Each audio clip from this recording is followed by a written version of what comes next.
So, good evening to all of you. Good evening, sir. Hmm. Good evening, sir. Good evening. अ, आपण फार्मेकोकायनेटिक्स topic मागच्या लेक्चरमध्ये discuss केला होता. त्यामध्ये आपण ट्रान्सपोर्ट अक्रॉस बायोलॉजिकल मेम्ब्रेन हा बेसिक टॉपिक डिस्कस केला होता. ड्रग बायोलॉजिकल मेम्ब्रेन कशा प्रकारे ट्रान्सपोर्ट ड्रगचं होतं ते आपण पाहिलं. आपण पाहिलं होतं बायोलॉजिकल मेम्ब्रेन हे लिपोइडल इन नेचर असतं. त्याचप्रमाणे त्यावर काही इंट्रेन्सिक आणि एक्सट्रेन्सिक प्रोटीन्स असतात. एक्सट्रेन्सिक प्रोटीन्स जे आहेत ते एन्झाईम्स ट्रान्सपोर्टर म्हणून काम करतात, जे काही रिसेप्टर म्हणून काम करतात. काही इंट्रेन्सिक प्रोटीन ॲक्वियस पोरला सराउंड असतात आणि थ्रूआउट बायोलॉजिकल मेम्ब्रेन रन झालेले असतात. What is paracellular space we have discuss, आणि वेगवेगळे transport process we have discuss in the last lecture. In that passive diffusion we have discuss. Passive diffusion means transfer of drug from higher concentration to lower concentration along the concentration gradient. So here energy is not required, carrier is not required, and this passive diffusion depends on lipid solubility, it depends on concentration gradient difference, and it depends on ionization status. We have discussed unionized form is lipid soluble, and for passive diffusion point of view, a lipid soluble drug easily cross biological membrane by passive diffusion we have discussed. And this ionization status depends on the medium in which drug present. We have discussed acidic drug mainly present in unionized form in acidic medium. That's why drugs better absorbed by passive diffusion from stomach we have discussed. Basic drug mainly remains in unionized form in alkaline pH. pH of the intestine is alkaline. So basic drugs absorb better by passive diffusion from small intestine. We have discussed that. Excretion point of view, we have discussed we can increase the excretion of acidic drug by making the urine alkaline. We can increase the excretion of basic drug by making urine acidic, that we have discussed. So in acidic drug poisoning, to make urine alkaline, we use sodium bicarbonate. In basic drug poisoning, ammonium chloride can produce acidic urine and increase basic drug excretion, but that concept we are not using in clinical practice, because during acidification of urine, sometimes acidosis of the body occur that results in cardiac complications, rhabdomyolysis, and patient condition may aggravate. Then we have discussed filtration. It depends on the rate of blood flow. It depends on the molecular size of the drug, but filtration does not depend on the lipid solubility. Then we have discussed carrier mediated transport system. Specialized transport system we have discussed. In that, carrier mediated transport system and the pinocytosis we have discussed. In carrier mediated, we have discussed facilitated diffusion. In that, carrier is required but energy is not required, and there is transfer of drug with the help of carrier from higher to lower concentration. Then we have discussed active transport system. In that, primary active transport system, secondary active transport system. In this prime active transport system, carrier is required as well as energy is required, and depending on the energy, there are two types: primary active and secondary active. In primary active, energy is derived from the ATP, and in active transport, substance or solute is transferred from lower concentration to higher, that is again the concentration gradient. That's why energy is required. In secondary active transport, we have discussed symport, antiport. Then we have discussed about the pinocytosis. Large molecules can enter into the cell with the help of pinocytosis process, that is known as endocytosis. Also, large molecule can release from the cell with the help of exocytosis process, that is a part of pinocytosis. So these are the different transport processes we have discussed in the last lecture in 1 hour. So I revise this in 10 minutes. Uh, Exam point of view, MCQ point of view, this part which we have discussed yesterday is important. Coming to the today's topic, bioavailability. In absorption, we are going to discuss in detail about the bioavailability. So exam point of view, very important topic. factors affecting viability. So define viability and enumerate or explain various factors affecting viability. So first we will discuss what is bioavailability. Definition, one simple definition is there and one WHO US FDA sorry US FDA definition is there. And when the concept of viability came into existence, कधी तो concept अस्तित्वात आला ते आपण पाहणार आहोत. तर सोप्या भाषेमध्ये viability म्हणजे काय? It is the amount of the drug which enters into the systemic circulation in unchanged from a given dosage form. परत एकदा मी सांगतोय सोपी definition. It is the amount of the drug, okay, which enter into the systemic circulation in unchanged form from a given dosage form. From a given dosage form. दिलेल्या dosage form मधून किती amount ड्रगची systemic circulation मध्ये unchange form मध्ये enter होतीये त्याला आपण bio availability असं म्हणतो. ही सोपी डेफिनेशन आहे बायोअबिलिटीची. एक्झाम मध्ये वायवा मध्ये ऍटलिस्ट ही डेफिनेशन तुम्हाला माहित पाहिजे. So I am repeating the definition. Definition तुम्हाला पाठच करावं लागेल. It is the amount of the drug which enters into the systemic circulation in unchanged form from a given dosage form.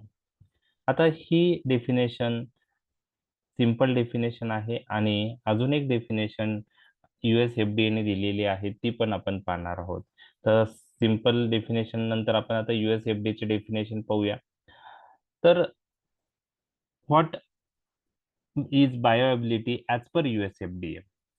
So it is defined as per USFDA, United States Food and Drug Administration. It is the rate at which and extent to which active concentration of the drug is available at the desired site of action. काय definition आहे USFDA ची? त्यात दोन parameter महत्वाचे आहे, दोन things महत्वाचे. It is the rate at which and extent to which active concentration of the drug is available at the desired site of action. Okay. तर USFDA च्या डेफिनेशन मध्ये दोन इम्पॉर्टंट थिंग्स आहे, रेट ऑफ ऍब्सॉर्प्शन पण आहे आणि extent of absorption. Extent म्हणजे किती amount systemic desired site of ऍक्शनला अवेलेबल झालेली आहे, म्हणजे किती रेटने अवेलेबल झालेली आहे आणि किती अमाऊंट झालेली आहे. अशा दोन्ही गोष्टी ऍक्च्युअली बायोअबिलिटीच्या डेफिनेशन मध्ये जी मोर डिटेल डेफिनेशन USFDA ने दिली त्यामध्ये आहे. So it is the rate at which and extent to which active concentration of the drug available at desired site of action. जिथं आपल्याला ऍक्शन पाहिजे तिथं कोणत्या रेटने ड्रग जात आहे आणि किती अमाऊंट रीच झालेली आहे त्याला आपण बायोअबिलिटी म्हणतो. But it is not always possible to measure the concentration of desired site. म्हणजे जिथं आपल्याला ऍक्शन पाहिजे तिथलं कॉन्सन्ट्रेशन ऑलवेज मेजर करणं पॉसिबल नाही. समजा आपल्याला ब्रेनमध्ये ऍक्शन पाहिजे तर ब्रेनमध्ये किती लेवल गेलेली आहे, किती अमाऊंट गेलेली आहे, किती रेटने गेलेली आहे हे काढणं डिफिकल्ट आहे. म्हणून आपण काय म्हणतो की practically speaking in the blood stream, म्हणजे it is the rate at which and extent to which active concentration of the drug is available in the bloodstream. तर ही USFDA ची डेफिनेशन झाली. त्यात दोन पॅरामीटर आहे, रेट ऑफ ऍब्सॉर्प्शन पण आहे आणि एक्सटेंट म्हणजे अमाऊंट ऑफ ऍब्सॉर्प्शन आहे. हे दोन्ही आलं पाहिजे. आता when the concept of viability came into existence, कधी अस्तित्वात आला हा कन्सेप्ट? तर हा कन्सेप्ट 1968 आणि 71 मध्ये काही इन्सिडेंट्स घडले, त्यानंतर हा बायोअबिलिटीचा कन्सेप्ट अस्तित्वात आला आणि त्यावरून तुम्हाला काही फॅक्टरही बायोअबिलिटीचे लक्षात राहणार आहे. तर काय झालं 1968 ला आणि 1971 ला आणि त्यानंतर हा बायोअवेलेबिलिटीचा कन्सेप्ट अस्तित्वात आला. ओके, हा बायोअवेलेबिलिटीचा कन्सेप्ट अस्तित्वात आला. तर what happen in 1968 and 71 we have discuss. तर 1968 मध्ये ऑस्ट्रेलियामध्ये फिनिटोइन टॉक्झिसिटी एपिलेप्टिक पेशंट मध्ये दिसून आली. फिनिटोइन नावाचा ड्रग जो आहे ओके.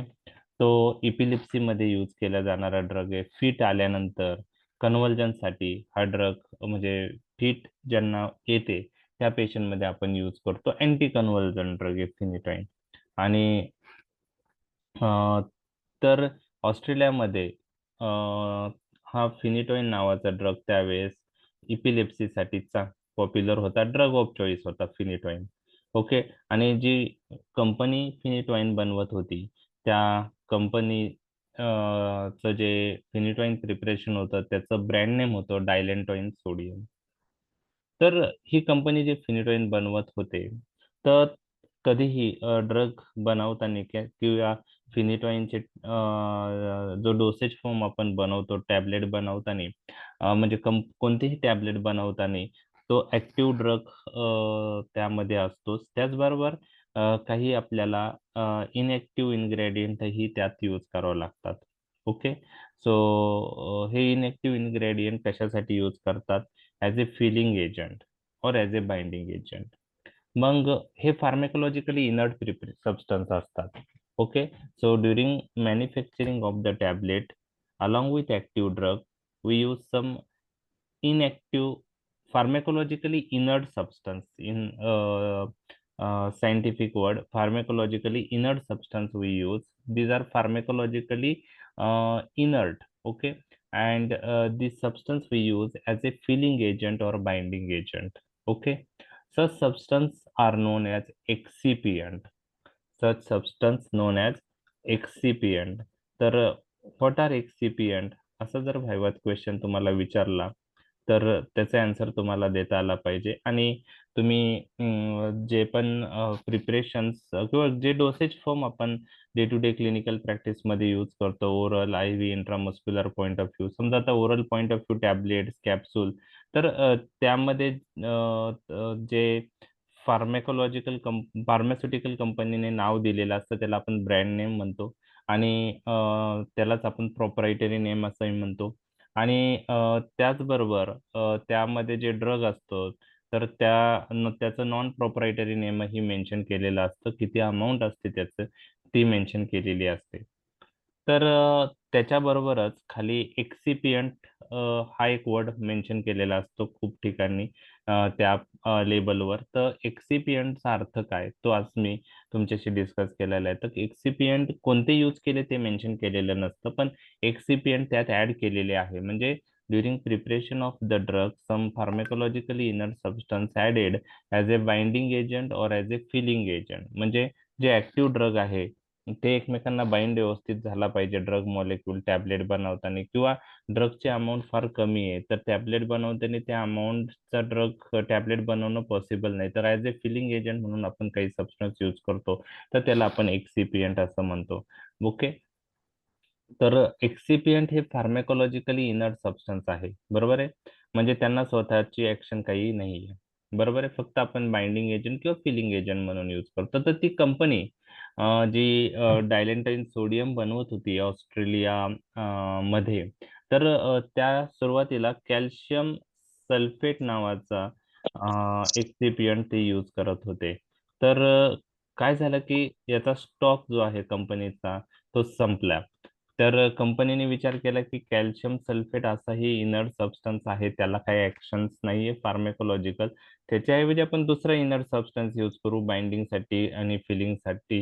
तर कॅल्शियम सल्फेटच्या ऐवजी नंतर कंपनीने लॅक्टोज यूज केलं. लॅक्टोज. आणि लॅक्टोज यूज करून सेम डायलेंटोइन सोडियम टॅबलेट बनवली आणि मार्केटमध्ये आली. आणि ती जेव्हा पेशंटने घेतली त्यानंतर पेशंटमध्ये फिनिटॉइनचं प्लाझ्मा कॉन्सन्ट्रेशन जास्त दिसून आलं आणि त्यामुळे टॉक्झिसिटी दिसून आली. म्हणजेच का झालं असं? तर ते नंतर इन्व्हेस्टिगेशन मध्ये लक्षात आलं की कॅल्शियम सल्फेट आणि लॅक्टोजचा विचार केला तर लॅक्टोज हा वेटिंग सबस्टन्स आहे. म्हणजे तो स्वतः बरोबर पाणी ऍब्सॉर्ब करतो. बरोबर आहे. तर त्या टॅबलेटमध्ये ज्याच्यात फिनिटॉइन आपण यूज डायलेंटॉइन सोडियम मध्ये फिनिटॉइन आहे त्याबरोबर लॅक्टोज होतं. आणि त्या लॅक्टोजने काय केलं की जेव्हा ती टॅबलेट स्टमक मध्ये गेली त्यावेळेस ती वॉटरशी इंटरॅक्शन जास्त झाली आणि ती टॅबलेट पटकन ब्रेक झाली. त्याला पार्टिकल्स फॉर्म झाले त्याला आपण डिसइंटिग्रेशन असं म्हणतो, conversion of tablet into particle form. आणि पार्टिकल फॉर्मचं लगेच सोल्युशन बनलं आणि ते सोल्युशन इझिली ऍब्सॉर्ब झाल्यामुळे बायबिलिटी फिनिटोइनची वाढली, प्लाझ्मा कॉन्सन्ट्रेशन वाढलं आणि फिनिटोइनचे ऍडव्हर्स इफेक्ट दिसून आला. ओके. आणि ही घटना ऑस्ट्रेलियामध्ये 1968 मध्ये घडली. त्यानंतर 1971 मध्ये डिगॉक्सिन नावाचा जो ड्रग आहे, तर डिफरंट फॉर्म्युलेशननी मध्ये डिगॉक्सिनची प्लाझ्मा कॉन्सन्ट्रेशन डिफरंट फॉर्म्युलेशननी डिफरंट दिसून आलं आणि त्यानंतर अजून हा बायोबिलिटीचा कन्सेप्ट जास्त क्लिअर झाला. तर ह्या दोन इन्सिडेंट नंतर बायोबिलिटीचा कन्सेप्ट अस्तित्वात आला. तर 1968 ला जो इन्सिडेंट झाला त्याच्यावरून तुम्हाला लक्षात ठेवायचं आहे की एक्सिपियंट these are the pharmacologically inert substance we use as a binding agent or as a filling agent while preparing the tablet. त्यात मग कॅल्शियम सल्फेट आहे, लॅक्टोज आहे, स्टार्च आहे, पॉलिसॉर्बेट 80 आहे, खूप सारे एक्झाम्पल आहे, आपण नंतर परत पाहणार आहोत. तर can excipient affect the bioavailability of active drug, असं जर तुम्हाला विचारलं तर त्याचा आन्सर येस येईल का नो येईल? Can excipient affect bioavailability of the drug?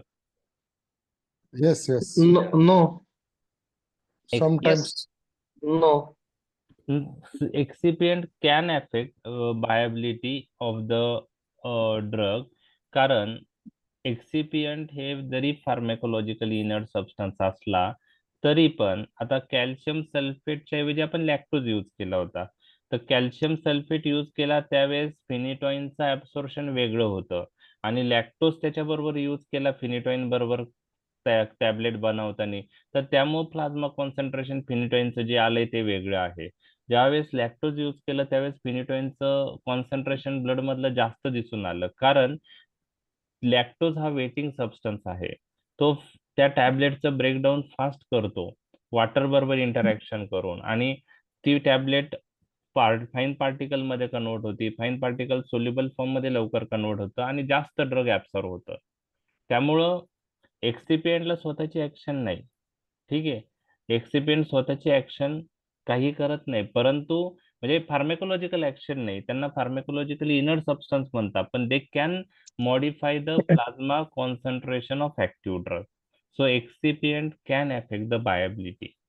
त्यामुळं आता तुम्हाला जर डिगॉक्झिनची टॅबलेट वेगवेगळ्या कंपन्या बनवत असेल, बनवते बरोबर आहे, डिगॉक्झिन तुम्हाला माहिती आहे हार्ट फेल्युअर मध्ये आपण यूज करतो, तर त्यामध्ये त्या टॅबलेटवर कोणता एक्सिपियंट वापरला असं लिहिलेलं नसतं, फक्त एक्सिपियंट इज यूज. एक्सिपियंट त्या टॅबलेटचं लेबल बघितलं तर डिगॉक्झिन 0.25 mg एक्सिपियंट, त्याचा डोस नसतो, ऍज रिक्वायर्ड असतं ते. ठीक आहे, मग कोणता एक्सिपियंट ह्या कंपनी म्हणजे सिप्लानी कोणता एक्सिपियंट वापरला, ओके, सन फार्मानी कोणता एक्सिपियंट वापरताय ते क्लिअर नसतं, बरोबर आहे. झायडस कोणता एक्सिपियंट वापरते टायगोझन टॅबलेट बनवताना ते वेगळं असू शकतो, बरोबर आहे. त्यामुळे तिन्ही कंपन्यांनी 0.25 mg डिगॉक्झिन जरी दिलं तरी प्लाझ्मा कॉन्सन्ट्रेशन तिन्ही कंपन्यांनी दिलेल्या टॅबलेटचं सेम असू शकतं का? नाही, वेगवेगळं असू शकतं. नाही. वेगवेगळं तेच असू ना. शकतं depending on the disintegration and dissolution. What is disintegration dissolution मी तुम्हाला सांगणार आहे, बरोबर आहे. आणि त्यानंतर ती टॅबलेट ऍब्सॉर्ब होते. तर टॅबलेट ऍब्सॉर्ब होण्यासाठी म्हणजे कोणताही ड्रग ऍब्सॉर्ब होण्यासाठी तो पहिले सोल्युबल फॉर्म मध्ये पाहिजे. तर व्हॉट इज डिसइंटिग्रेशन आणि व्हॉट इज डिझोल्युशन? डिसइंटिग्रेशन म्हणजे कन्व्हर्जन ऑफ टॅबलेट और capsule into fine particle. Okay, त्याला डिसइंटिग्रेशन म्हणतात. टाकली होती. तर ब्रेकडाऊन, आवाज एक minute, breakdown of the tablet into fine particle is known as disintegration and a conversion of fine particle into soluble form is known as dissolution. And what is disintegration time? Time required to convert tablet or capsule into fine particle is known as disintegration time, and conversion of fine particle to soluble form, that is known as dissolution, and time required for conversion of fine particle into soluble form is known as dissolution time. तर excipient can affect this disintegration and dissolution. So different companies tablet capsules may have different bioavailability. लक्षात आलं तुम्हाला? तर ज्या ड्रगचं टॉक्झिसिटी लगेच होण्याचे chances असतात, समजा डिगॉक्झिन आहे, डिगॉक्झिनचं प्लाझ्मा कॉन्सन्ट्रेशन थोडं जरी थेरापेटिक रेंजपेक्षा पुढे गेलं तर साईड इफेक्ट्स होतात, कार्डियक कॉम्प्लिकेशन्स होतात, ईसीजी चेंजेस होतात. त्यामुळे डिगॉक्झिन देताना पेशंट ज्या फॉर्म्युलेशनवर स्टेबल आहे तेच फॉर्म्युलेशन परत दिलं गेलं पाहिजे. दुसऱ्या कंपनीचं चेंज केलं तर बायोबिलिटी चेंज होऊ शकते. ठीक आहे, जे सेफर ड्रग आहे त्याच्याबद्दल एवढं टेन्शन नाही, पण ज्याची प्लाझ्मा कॉन्सन्ट्रेशन थोडं वाढलं आणि टॉक्झिसिटी वाढते तर असे ड्रग वेगवेगळ्या कंपनीचे चेंज करण्यात पॉईंट नाही. पेशंट ज्या ब्रँडवर स्टेबल आहे तोच ब्रँड यूज केला पाहिजे.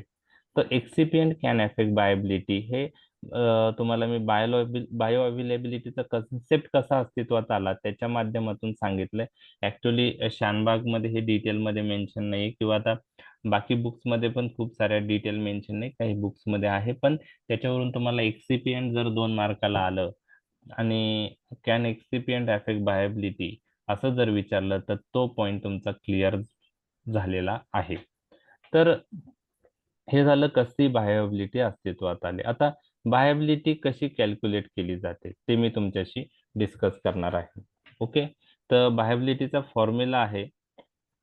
Okay, absolute viability is calculated by area under curve by oral route divided by area under curve by IV route multiply by 100. आता हे कसं केलं जातं? तर हे फार्मास्युटिकल कंपनीमध्ये बायोबिलिटी टेस्टिंग होते. ओके, आता याच्यात काय आहे, फॉर्म्युला काय आहे, एरिया अंडर कर्व, आणि हे कोणी तुम्हाला एक्झाम मध्ये विचारणार नाही डिटेलमध्ये कसं कॅल्क्युलेट केलं जातं, काय केलं जातं, फक्त फॉर्म्युला तुम्हाला माहित पाहिजे. Absolute bioavailability is equal to area under curve by oral route divided by area under curve by IV route multiply by 100.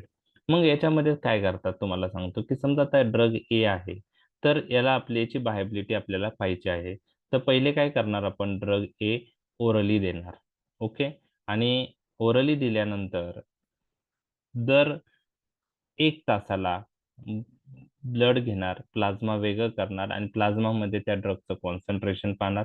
2 तासांनी परत ड्रग घेणार, प्लाझ्मा कॉन्सन्ट्रेशन चेक करणार. 3 तासांनी ड्रग घेणार, सॉरी ब्लड घेणार, त्यात प्लाझ्मा मध्ये किती कॉन्सन्ट्रेशन आहे ड्रगचं ते पाहणार. बरोबर आहे, लक्षात आलं? म्हणजेच आपल्याला 2 पॉइंट लक्षात घ्यायचे आहे, की किती टाइम नंतर प्लाझ्मा कॉन्सन्ट्रेशन किती आहे. ओके, तर 1 तासाला किती प्लाझ्मा कॉन्सन्ट्रेशन आहे, 2 ला किती आहे प्लाझ्मा कॉन्सन्ट्रेशन, 3 तास ड्रग घेतल्यानंतर किती आहे, 4 तासानंतर किती प्लाझ्मा कॉन्सन्ट्रेशन आहे, 5 तासानंतर किती आहे. तर आपल्याला आता 2 पॅरामीटर्स भेटलेत, एक टाइम आणि त्या टाइमच्या वेळेस प्लाझ्मा कॉन्सन्ट्रेशन किती आहे ओरली दिल्यानंतर. बरोबर आहे, आणि त्यानंतर काय करायचं, एक ग्राफ काढायचा. एक्स ऍक्सिस वर टाइम असेल, वाय ऍक्सिस वर प्लाझ्मा कॉन्सन्ट्रेशन असेल. तर टाइम 1 अवरला किती प्लाझ्मा कॉन्सन्ट्रेशन, 2 ला किती होतं, 3 ला किती, 4 ला किती, 5 ला किती, 6 ला किती, 7 ला किती. तर हे सगळे पॉइंट्स नोट करायचे आणि त्यानंतर हे सगळे पॉइंट जोडल्यानंतर एक ग्राफ तयार होतो. ओके, तर असा ग्राफ तयार होईल, time versus plasma concentration graph काढला तर आपण, आणि त्यानंतर ह्या ग्राफच्या अंडर जो एरिया असतो त्याला एरिया अंडर कर्व होता, तर तो आपण प्लेनीमीटर नावाच्या इन्स्ट्रुमेंटनी मोजतो. तर तसंच IV रूटनी ड्रग द्यायचं आणि दर 1 तासाला प्लाझ्मा 1 तासानंतर प्लाझ्मा 1 2 3 4 5 6 7 8 9 अशा तासानंतर प्लाझ्मा कॉन्सन्ट्रेशन मोजायचं, time versus plasma concentration curve काढायचा आणि IV रूटने एरिया अंडर कर्व किती येतं ते पाहायचं. तर एरिया अंडर कर्व काढण्यासाठी प्लेनीमीटर नावाचं इन्स्ट्रुमेंट वापरतात. ग्राफच्या अंडर जो एरिया आहे तो मेजर करायला. आता ते सगळं डिटेलमध्ये आपण जाणार नाही. तर आता ओरल रूटने एरिया अंडर कर्व आला, IV रूटने एरिया अंडर कर्व आला, तर ऍब्सोल्यूट बायोबिलिटी काय आहे, की area under curve by oral route divided by area under curve by IV route multiply by 100. ही झाली बायोबिलिटीचा फॉर्म्युला. आता हे कशासाठी हा फॉर्म्युला लागू पडतो, मी तुम्हाला सांगितलं जो ए ड्रग आहे तो ओरली पण देत आहोत, तो IV पण देऊ शकतो, त्यावेळेस हे ऍब्सोल्यूट बायोबिलिटी ह्या फॉर्म्युलाने काढणं सोपं आहे. आता मी समजा बी ड्रग विषयी तुमच्याशी डिस्कस करत आहोत. हा ड्रग फक्त ओरलीच देतात, IV देत नाही. बरोबर आहे. हा नवीन ड्रग आहे आणि तो फक्त कोणत्या रूटने देत आहे? ओरल रूटने. बरोबर आहे. मग अशा वेळेस त्याची बायोबिलिटी कशी काढणार? तर अशा वेळेस ह्या नवीन ड्रगची बायोबिलिटी त्याच ग्रुप म्हणजे तो ज्या ग्रुपमध्ये बिलॉंग करतो, समजा आता नवीन AC इनहिबिटर मार्केटमध्ये आला, तर त्याची बायोबिलिटी आता ओरली देता, तो IV देत नाही सपोज, तर तो काय करायचं की एरिया अंडर कर्व ह्या बी ड्रगचा आपण ओरली काढून घ्यायचा. बरोबर आहे. तो कसा काढायचा ते तुम्हाला मी सांगितलेलं आहे. याचं कसं करायचं होतं त्यावेळेसच सांगितलं की ड्रग द्यायचा आणि 1-1 तासाला प्लाझ्मा कॉन्सन्ट्रेशन चेक करायचं आणि time versus plasma concentration curve काढायचं, ग्राफ काढायचा आणि area under curve by oral. पण आता हा ड्रग IV देत नाही. बरोबर आहे. IV देत नाही. मग डिनॉमिनेटरला काय असतं? तर अशा वेळेस असे जे नवीन ड्रग असतात, ते ड्रग त्याला आपण टेस्ट ड्रग म्हणतो. तर त्याचा एरिया अंडर कर्व आपण काढतो आणि त्याचबरोबर जो त्या ग्रुपचा स्टँडर्ड ड्रग आहे, म्हणजे AC इनहिबिटरमध्ये जो मेन प्रोटोटाइप ड्रग आहे, त्या ड्रगची area under curve by oral रूटने आपण काढतो आणि test drug with standard drug, त्याला आपण स्टँडर्ड ड्रग म्हणतो. यावरून ती बायोबिलिटी काढली जाते. त्याला आपण रिलेटिव्ह बायोबिलिटी म्हणतो. तर जे ड्रग फक्त ओरलीच देतात, त्याची बायोबिलिटी काढताना तो स्टँडर्ड ड्रग बरोबर कंपेअर केला जातो. तर कसं आहे त्याचा formula? Relative bioavailability is equal to area under curve for test drug by oral route divided by area under curve for standard drug multiply by 100. त्याला आपण रिलेटिव्ह बायोबिलिटी असं म्हणतो. तर ऍब्सोल्यूट बायोबिलिटी आणि रिलेटिव्ह बायोबिलिटीच्या फॉर्म्युला थोडा फरक आहे. तर ते आपल्याला माहित पाहिजे आणि रिलेटिव्ह बायोबिलिटी कधी आपण वापरतो तो फॉर्म्युला ते तुम्हाला मी सांगितलेलं. आता हे डिटेलमध्ये तुम्हाला कोणीही विचारणार नाही. फक्त MCQ ला हे फॉर्म्युला तुम्हाला माहित पाहिजे. तर इथपर्यंतचा पाठ कळला का तुम्हाला? समजलंय? Yes. ओके. तर बेसिक बेसिक गोष्टी आपण पाहिल्या. अजून आपण क्वेश्चन फॅक्ट डेफिनेशन तुमची पाठ झाली, त्यानंतर तुम्हाला डायरेक्ट फॅक्टर्स कडेच वळायचंय. ठीक आहे. हे मधला पार्ट आपल्याला अंडरस्टँडिंग साठी. तर आपण बायोबिलिटी मध्ये 2 गोष्टी पाहिल्या, रेट ऑफ ऍब्सॉर्प्शन आणि एक्सटेंड ऑफ ऍब्सॉर्प्शन. तर 3 पॅरामीटर बायोबिलिटी मध्ये आपण पाहणार आहोत. त्यात 3 गोष्टी आपण पाहणार आहोत. एरिया अंडर कर्व आपण पाहणार आहोत. तो प्लेनीमीटरने कसा कॅल्क्युलेट करतात मी तुम्हाला सांगितलं. त्याचनंतर सी मॅक्स आणि टी मॅक्स म्हणजे काय ते आपण पाहणार आहोत आणि याचा काय उपयोग आहे. तर area under curve give value of extend of absorption आणि C max and T max these are the indicator for rate of absorption. Rate of absorption मी तुम्हाला डेफिनेशन मध्ये सांगितल्या 2 गोष्टी, रेट ऑफ ऍब्सॉर्प्शन आणि एक्सटेंड ऑफ ऍब्सॉर्प्शन. तर area under curve parameter denotes extend of absorption आणि C max T max parameter denotes rate of absorption. आता C max म्हणजे काय? मॅक्झिमम प्लाझ्मा कॉन्सन्ट्रेशन आणि ते कॉन्सन्ट्रेशन किती तासानंतर येतं त्याला आपण टी मॅक्स म्हणतो. म्हणजे it is the time required to achieve that maximum plasma concentration. तर ग्राफच्या साह्याने तुम्हाला जास्त सी मॅक्स टी मॅक्स आणि एरिया अंडर कर्व समजणार आहे. तर मी तुम्हाला नेक्स्ट पिक्चर मध्ये ग्राफ दाखवत आहे. फक्त तुम्हाला काय लक्षात ठेवायचं की एरिया अंडर कर्व जे आहे ते एक्सटेंड ऑफ ऍब्सॉर्प्शन देतं आणि सी मॅक्स आणि टी मॅक्स पॅरामीटर हे रेट ऑफ ऍब्सॉर्प्शन डिनोट करतात. हे रेट ऑफ ऍब्सॉर्प्शन डिनोट करतात. तर आता हा एक ग्राफ आहे सपोज. ठीक आहे. तर हे पहा. ओके.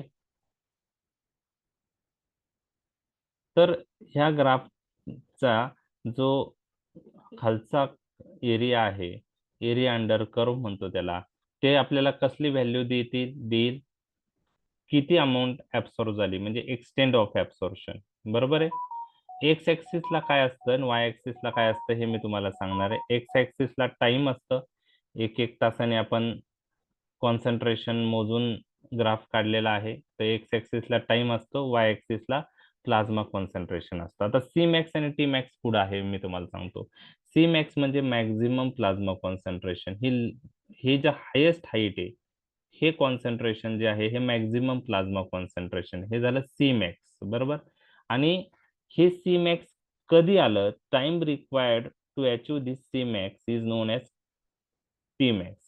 ओके, तर वाय ऍक्सिस वर जर ही लाईन परपेंडिक्युलर टाकली तर इथं जी व्हॅल्यू येईल ह्या इथं टी ची टाइम किती तासानंतर सी मॅक्स अचीव झाला तर त्याला आपण टी मॅक्स म्हणतो. म्हणजे T max is the time required to achieve maximum plasma concentration. आणि सी मॅक्स आणि टी मॅक्स आपल्याला काय देतात?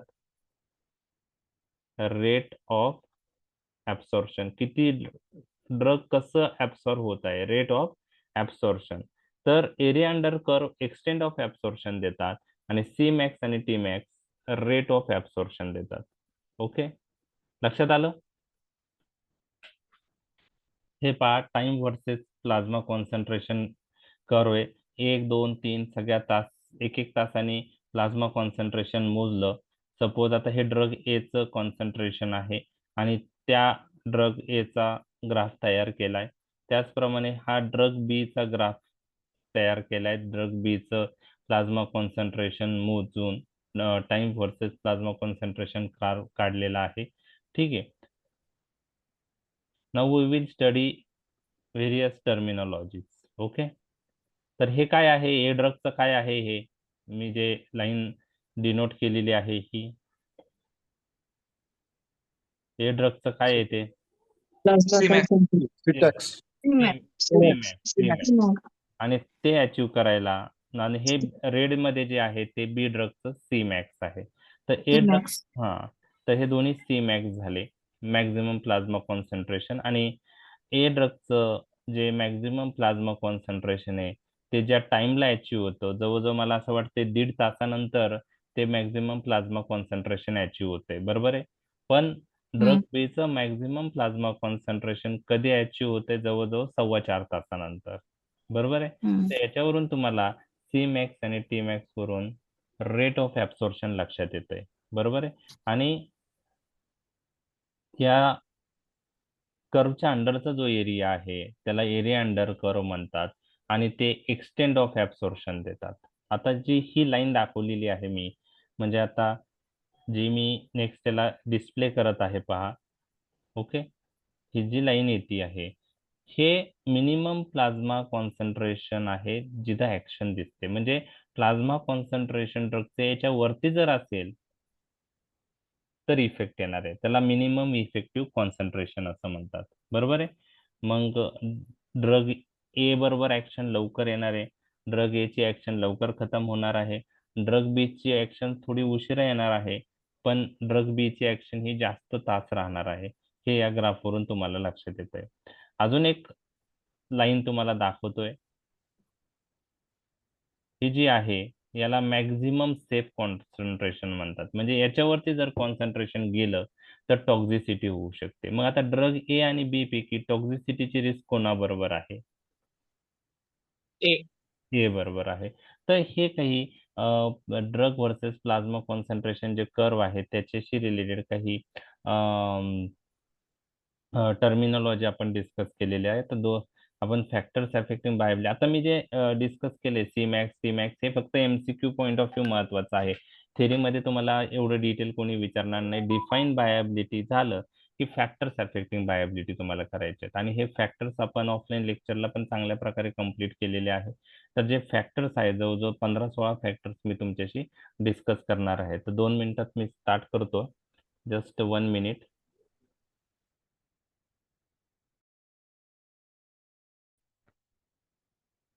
आता खूप सारे फॅक्टर्स आहेत जे बायोबिलिटी अफेक्ट करतात. तुम्हाला ऍटलीस्ट 8 ते 10 फॅक्टर माहित पाहिजे.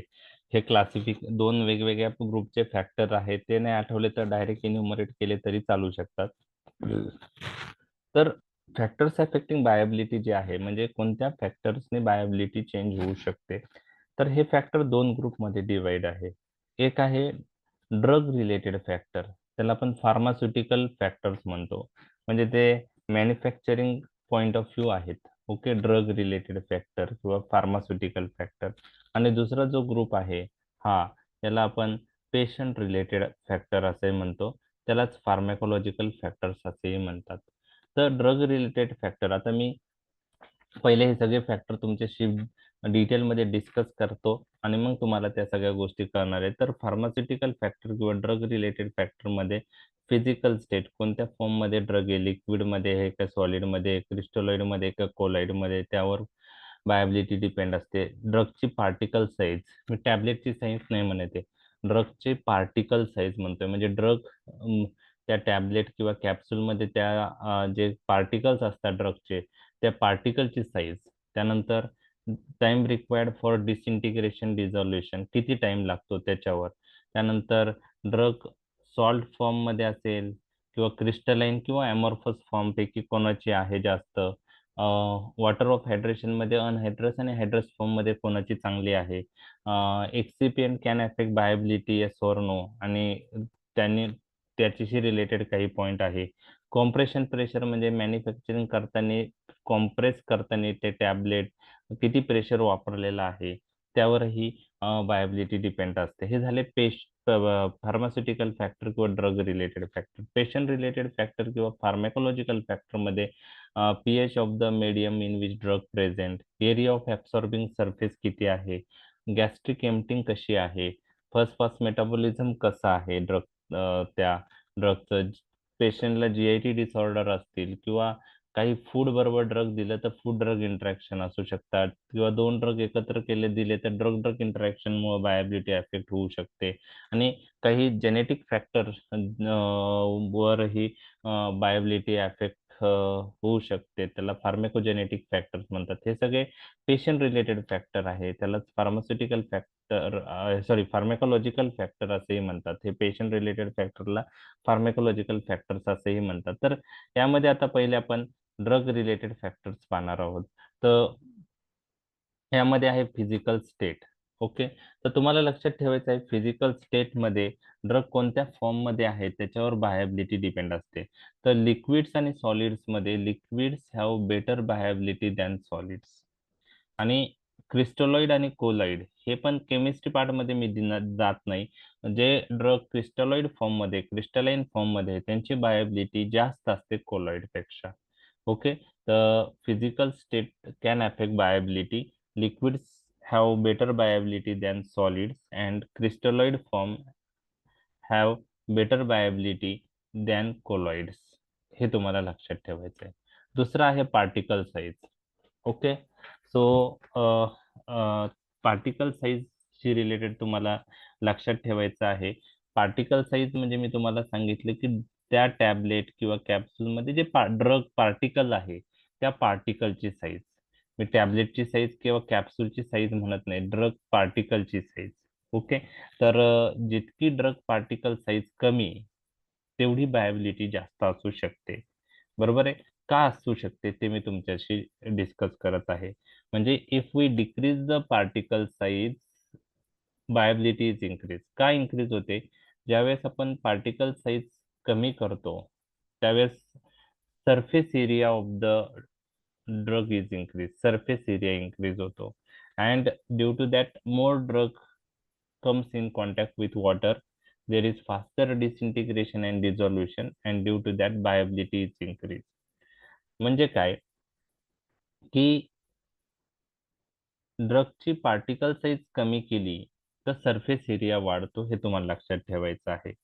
ठीक आहे, समजा आता 1 मिलीग्रॅम आपण ड्रग देत आहोत आणि 1 मिलीग्रॅम ड्रग देताना सपोज ड्रग ची पार्टिकल साईज थोडी मोठी आहे, त्यामध्ये 10च पार्टिकल 1 मिलीग्रॅम टॅबलेट मध्ये बनत आहे. म्हणजे 10 पार्टिकल बनून 1 मिलीग्रॅम टॅबलेट बनलेली आहे. तर 10 particle is equal to 1 milligram. बरोबर आहे. तर आता आपण जर पार्टिकल साईज कमी केली तर 1 मिलीग्रॅम टॅबलेट मध्ये पार्टिकल साईज कमी केल्यामुळं नंबर ऑफ पार्टिकल्स वाढतील, जास्त पार्टिकल्स तयार होतील. 1 मिलीग्रॅम मध्ये डोस मध्ये पार्टिकल साईज कमी केली, छोटे छोटे पार्टिकल्स जर आपण केले तर नंबर ऑफ पार्टिकल्स वाढतील. सपोज 10च्या ऐवजी इथं 80 पार्टिकल्स झाले, तर हे 80 पार्टिकल्स मग वॉटरच्या कॉन्टॅक्ट मध्ये येणार आहे. म्हणजे जो सरफेस आहे तो जास्त वाढतो आणि तो जास्त वॉटरच्या कॉन्टॅक्ट करणार येतो, कारण 80 पार्ट तयार झाले आणि हे 80 मॉलिक्युल्स वॉटरच्या कॉन्टॅक्ट मध्ये येणार आहे. तर when we decrease the particle size, surface area of the drug is increase आणि सरफेस एरिया वाढला तर वॉटर आणि ड्रगचं सरफेसचं इंटरॅक्शन म्हणजे ड्रगचं आणि वॉटरचं इंटरॅक्शन वाढतं आणि त्याच्यामुळं डिसइंटिग्रेशन आणि डिझोल्युशन फास्ट होतं आणि बायोबिलिटी वाढते. वॉटर जास्त फास्ट त्या टॅबलेट किंवा कॅप्सूल मधल्या पार्टिकलला ब्रेक करतं, सोल्युबल फॉर्म तयार होतो आणि मग तिथून बायोबिलिटी वाढते. तर ज्या ड्रगची बायोबिलिटी कमी असते अशा ड्रगची बायोबिलिटी वाढवण्यासाठी आपण असे फॉर्म्युलेशन बनवतो ज्यात ड्रगची पार्टिकल साईज कमी केलेली असते आणि अशा फॉर्मला मायक्रोनाइज टॅब फॉर्म असं म्हणतात. कोणते फॉर्म म्हणतात? मायक्रोनाइज, मायक्रोफाईन टॅबलेट्स. ओके, त्याला आपण कोणतं टॅबलेट म्हणतो? मायक्रोफाईन. तर तुम्हाला विचारलं कोणी की what is the advantage of microfine tablet, तर तुम्हाला लक्षात आलं पाहिजे की मायक्रोफाईन टॅबलेट मध्ये पार्टिकल साईज ड्रगची काय केलेली असते? कमी. आणि त्याच्यामुळे काय होईल? सरफेस एरिया वाढेल. सरफेस एरिया वाढला तर डिसइंटिग्रेशन डिझोल्युशन फास्ट होईल आणि त्यामुळे ऍब्सॉर्प्शन जास्त होऊन बायोबिलिटी वाढेल. तर मायक्रोफाईन टॅबलेट्स काही ड्रगचे अवेलेबल आहे. त्यासाठी निमोनिक आहे गॅस डी, ग्रिसिओफल्विन, ॲस्पिरिन, स्पायरेनोलॅक्टोन आणि डिगॉक्झिन हे ड्रग मायक्रोफाईन टॅबलेट्स मध्ये अवेलेबल आहे. म्हणजे तुम्हाला कधी आता टॅबलेट वर वर्ड आला मायक्रोफाईन टॅबलेट्स, याचा अर्थ तुम्हाला लक्षात काय येईल की ह्या ड्रगची पार्टिकल साईज काय केलेली आहे? ह्या Decrease. कमी झालेली आहे. त्यामुळे काय वाढेल? Surface area. त्यामुळे काय वाढेल? डिसइंटिग्रेशन डिझोल्युशन. त्याच्यामुळं डिसइंटिग्रेशन डिझोल्युशन फास्ट झालं तर ऍब्सॉर्प्शन जास्त होईल, बायोबिलिटी वाढेल. तर आपण मायक्रोफाईन टॅबलेट्स कशासाठी वापरतो? बायोबिलिटी ड्रगची काय झालेली असते त्याच्यामुळं वाढलेली. लक्षात आलं? तर हे तुम्हाला मायक्रोफाईन टॅबलेट्स चे एक्झाम्पल तुम्हाला कधी आले तर तुम्ही ग्रुपवर टाकत जा. हा, हे मायक्रोफाईन टॅबलेटचे एक्झाम्पल किंवा ती टॅबलेट क्लिनिकल प्रॅक्टिसमध्ये तुमच्या लक्षात आलेली आहे आणि तुम्ही ती ग्रुपवर टाकल्याने आपल्याला पण लक्षात येईल अजून कोणकोणते आहे. ठीक आहे. तर हे झालं मायक्रोफाईन टॅबलेट्स. आता जर ड्रगची पार्टिकल साईज वाढवली, पार्टिकल साईज लार्ज असेल तर त्यावेळेस सरफेस एरिया कमी असतो, त्यावेळेस डिसइंटिग्रेशन डिझोल्युशन कमी होतं, त्यामुळे ड्रग पूर्ण सोल्युबल लवकर होत नाही आणि त्यामुळे ऍब्सॉर्प्शन स्टमक आणि स्मॉल इंटेस्टाईन मधून पूर्ण होत नाही. मग अनऍब्सॉर्ब ड्रग पुढे जाईल. जर ड्रग स्टमक आणि स्मॉल इंटेस्टाईन मधून ऍब्सॉर्ब झाला नाही तर तो कुठं जाईल? लार्ज इंटेस्टाईन मध्ये. मग जर आपल्याला लार्ज इंटेस्टाईन मध्ये ऍक्शन पाहिजे असेल त्यावेळेस आपण ड्रगची पार्टिकल साईज काय ठेवली पाहिजे? जास्त जास्त पाहिजे. तर जे अँट हेल्मेंथिक ड्रग आहे, अँट हेल्मेंथिक जंत झाल्यावर देतो आपण, अल्बेंडायझॉल, ऐकले तुम्ही? तर त्याची पार्टिकल साईज आपण म्हणजे त्याची पार्टिकल मॅन्युफॅक्चरिंग करताना जास्त असते. लक्षात आलं? ओके. आता नेक्स्ट आहे नेचर ऑफ डोसेज फॉर्म. कोणत्या फॉर्म मध्ये ड्रग अवेलेबल आहे त्याच्यावर ही बायोबिलिटी डिपेंड असते. आता नेचर ऑफ डोसेज फॉर्म म्हणजे काय? आता हे डोसेज फॉर्मचं नेचर कोणतं, म्हणजे तो डोसेज फॉर्म कोणत्या फॉर्म मध्ये? सॉलिड डोसेज फॉर्म आहे का लिक्विड आहे? सॉलिड मध्ये असेल तर टॅबलेट कॅप्सूल आहे, टॅबलेट आहे, कॅप्सूल आहे की पावडर आहे, बरोबर आहे. लिक्विड असेल तर सोल्युबल फॉर्म मध्ये आहे की सस्पेन्शन फॉर्म मध्ये आहे. तर त्याच्यावर बायोबिलिटी डिपेंड असते. Nature of dosage form. तर तुम्हाला मी दोन प्रोसेस सांगितल्या, डिसइंटिग्रेशन आणि डिझोल्युशन.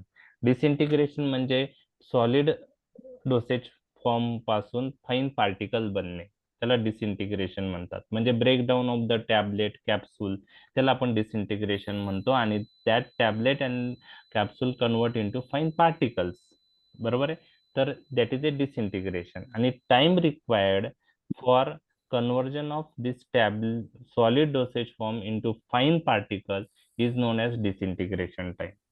त्याच्या पुढची स्टेप आहे फाईन पार्टिकल्स नंतर सोल्युबल फॉर्म मध्ये कन्वर्ट होतात. तो conversion of fine particle into soluble form is known as dissolution and time required for conversion of fine particle into soluble form is known as dissolution time.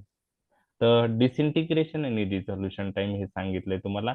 तर disintegration आणि dissolution time जर जास्त असेल तर जास्त वेळ लागतो टॅबलेटला फाईन पार्टिकल मध्ये कन्वर्ट व्हायला आणि फाईन पार्टिकलला सोल्युबल फॉर्म मध्ये कन्वर्ट व्हायला. म्हणजे ऍब्सॉर्प्शन मग काय होईल?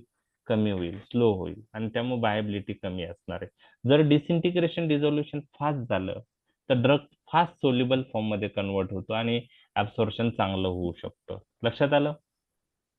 आता बघा, इथं मी तुम्हाला एक दाखवलंय, liquids having better bioavailability than suspension. Suspensions have better viability than powder, and powders and suspensions have better viability than tablet आणि कॅप्सूल. म्हणजे लिक्विड्सला बायोबिलिटी चांगली असते as compare to tablet capsule. असं का? तर ज्यावेळेस आपण ड्रग सोल्युबल फॉर्म मध्ये देतो, लिक्विड्स मध्ये सोल्युशन फॉर्म मध्ये ड्रग देतो, तर ड्रग ऑलरेडी सोल्युबल फॉर्म मध्ये असतात. मग त्याला डिसइंटिग्रेशन डिझोल्युशन प्रोसेसची गरज आहे का?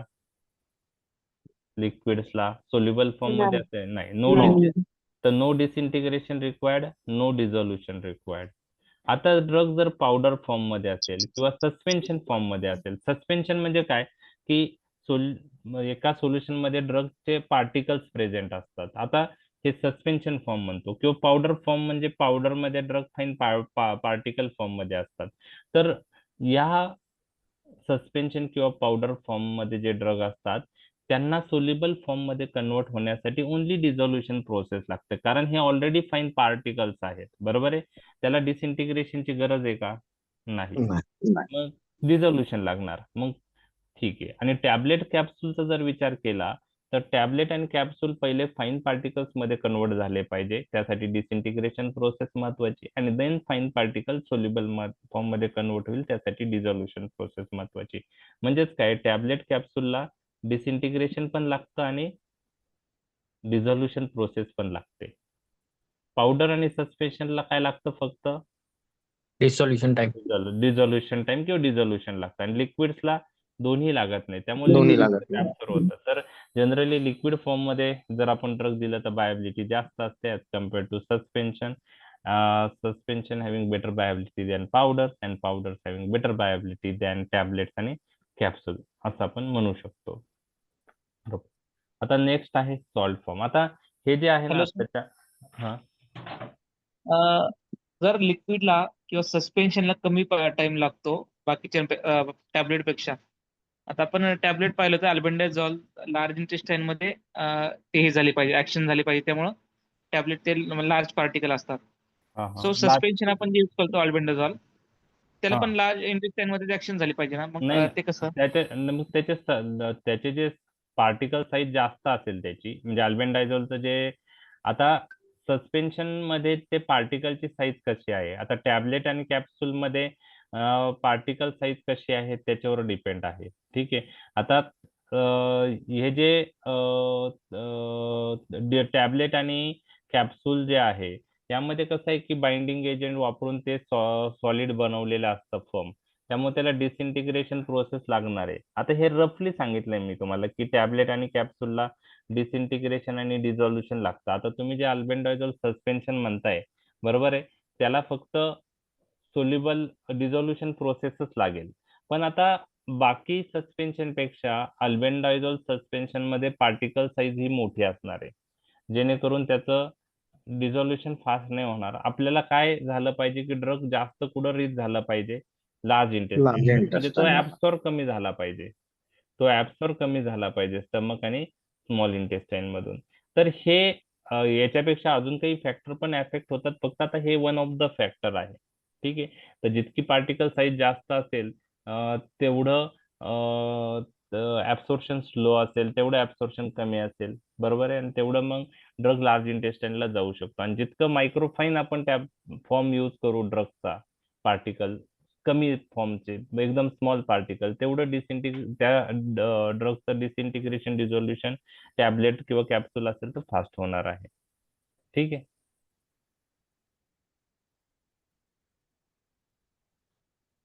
Okay sir. ओके. आता नेक्स्ट जे आहे आता काही वेगवेगळ्या फॉर्म मध्ये ड्रग असतात. काही ड्रग सॉल्ट फॉर्म मध्ये असतात, म्हणजे आता फिनिटोइन नावाचा ड्रग आहे, पण तो मार्केटमध्ये अवेलेबल जो आहे तो फिनिटाईन सोडियम आहे. बरोबर आहे. डायलेंटाईन सोडियम ब्रँड नेम आहे. बरोबर आहे.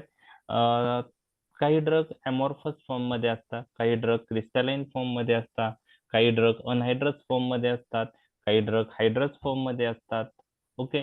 तर कशी बायोबिलिटी एफेक्ट होते ते मी तुम्हाला सांगणार आहे. तर पहिले आपण काय पाहणार आहे, साल्ट वर्सेस पॅरेंट फॉर्म. नंतर आपण पाहणार आहे अमॉर्फस वर्सेस क्रिस्टलाइन फॉर्म. तिसरे आपण पाहणार आहे अनहायड्रस वर्सेस हायड्रस फॉर्म. असंच लक्षात ठेवायचं आहे.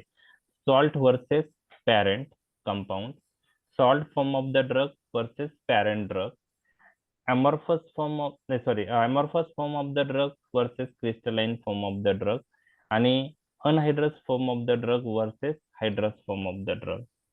यामध्ये मी जे पहिले फॉर्म, आता हे असं का लक्षात ठेवायचं ते पण मी तुम्हाला सांगितलं. साल्ट वर्सेस पॅरेंट, तर तुम्हाला लक्षात ठेवायचं की salt form of the drug is having faster disintegration and dissolution, so salt form have better viability than parent compound. For example,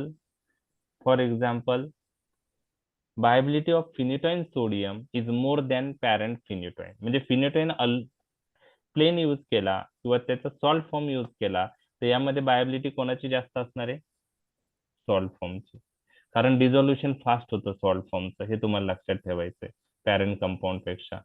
तर त्यामुळे काही ड्रग सॉल्ट फॉर्म मध्ये आपण यूज करतो. प्लेन फिनिटॉइन यूज नाही करत, फिनिटॉइन सोडियम यूज करतो. लक्षात आलं? ऐकलंय तुम्ही डायलेंटॉइन सोडियम? हो सर. ओके, तर फिनिटॉइन सोडियम म्हणजे salt form is having better bioavailability than parent compound. त्यानंतर अमॉर्फस, आणि आता हे सगळं फार्मसी रिलेटेड पार्ट आहे. अमॉर्फस वर्सेस क्रिस्टलाइन, त्यामध्ये अमॉर्फस म्हणजे काय आणि क्रिस्टलाइन म्हणजे काय त्या डिटेल मध्ये मी पण तुम्हाला सांगू शकत नाही, कारण पूर्ण केमिस्ट्री पार्ट आहे. फक्त तुम्हाला काय लक्षात ठेवायचं की अमॉर्फस आणि क्रिस्टलाइन फॉर्म मध्ये जर ड्रग अमॉर्फस फॉर्म मध्ये असेल तर त्याची बायोबिलिटी क्रिस्टलाइन फॉर्म पेक्षा जास्त असते. तर अमॉर्फस वर्सेस क्रिस्टलाइन असं लक्षात ठेवायचं. तर amorphous chloramphenicol palmitate is having better bioavailability than crystalline chloramphenicol palmitate. तर क्लोराम्फेनिकॉल नावाचा जो अँटीबायोटिक आहे त्यात तो अमॉर्फस फॉर्म मध्ये जर असेल तर त्याची बायोबिलिटी चांगली आहे क्रिस्टलाइन क्लोराम्फेनिकॉल पेक्षा. हे तुम्हाला लक्षात ठेवायचं. लक्षात आलं? तर अमॉर्फस वर्सेस क्रिस्टलाइन मध्ये कोणाची बायोबिलिटी जास्त असते, कोणत्या फॉर्मची? Amorphous form. ठीक आहे. आता तिसरं आहे anhydrous versus hydrous. So you have to remember anhydrous form has better bioavailability than hydrous. Anhydrous फॉर्मची बायोबिलिटी जास्त असते हायड्रस फॉर्म पेक्षा. मग अनहायड्रस थिओफायलिन आहे. थिओफायलिन तुम्ही ऐकलंय ड्रग? थिओ कुठे यूज होतो थिओफायलिन? Asthma, COPD. आणि अनहायड्रस कॅफिन आहे, कॅफिन ऐकलाय? Yes. कुठे यूज होतो? मायग्रेन मायग्रेन मध्ये असते Painkiller. Pain killer. Okay, migraine meditation साठी. मायग्रेन हेडेक मध्ये आपण यूज करतो. तर anhydrous caffeine, anhydrous theophylline having better bioavailability than hydrous form. तर आपण 3 गोष्टी पाहिल्या, salt form versus parent compound, amorphous form versus crystalline form, आणि anhydrous form versus hydrous form. जे पहिले बोललोय त्याची बायोबिलिटी जास्त असते दुसऱ्यापेक्षा. Salt form versus parent, salt फॉर्मची जास्त आहे. Anhydrous form versus crystalline, anhydrous फॉर्मची जास्त आहे. आणि amorphous form versus crystalline, amorphous फॉर्मची जास्त आहे. आणि अनहायड्रस फॉर्म वर्सेस हायड्रस, अनहायड्रस फॉर्मची जास्त आहे. तर तुम्ही जर असं लक्षात ठेवलं तर त्यात कन्फ्यूज होणार नाही कोणत्या फॉर्मची जास्त आहे. ठीक आहे, पाठ करतानाच असं तुम्ही करावं.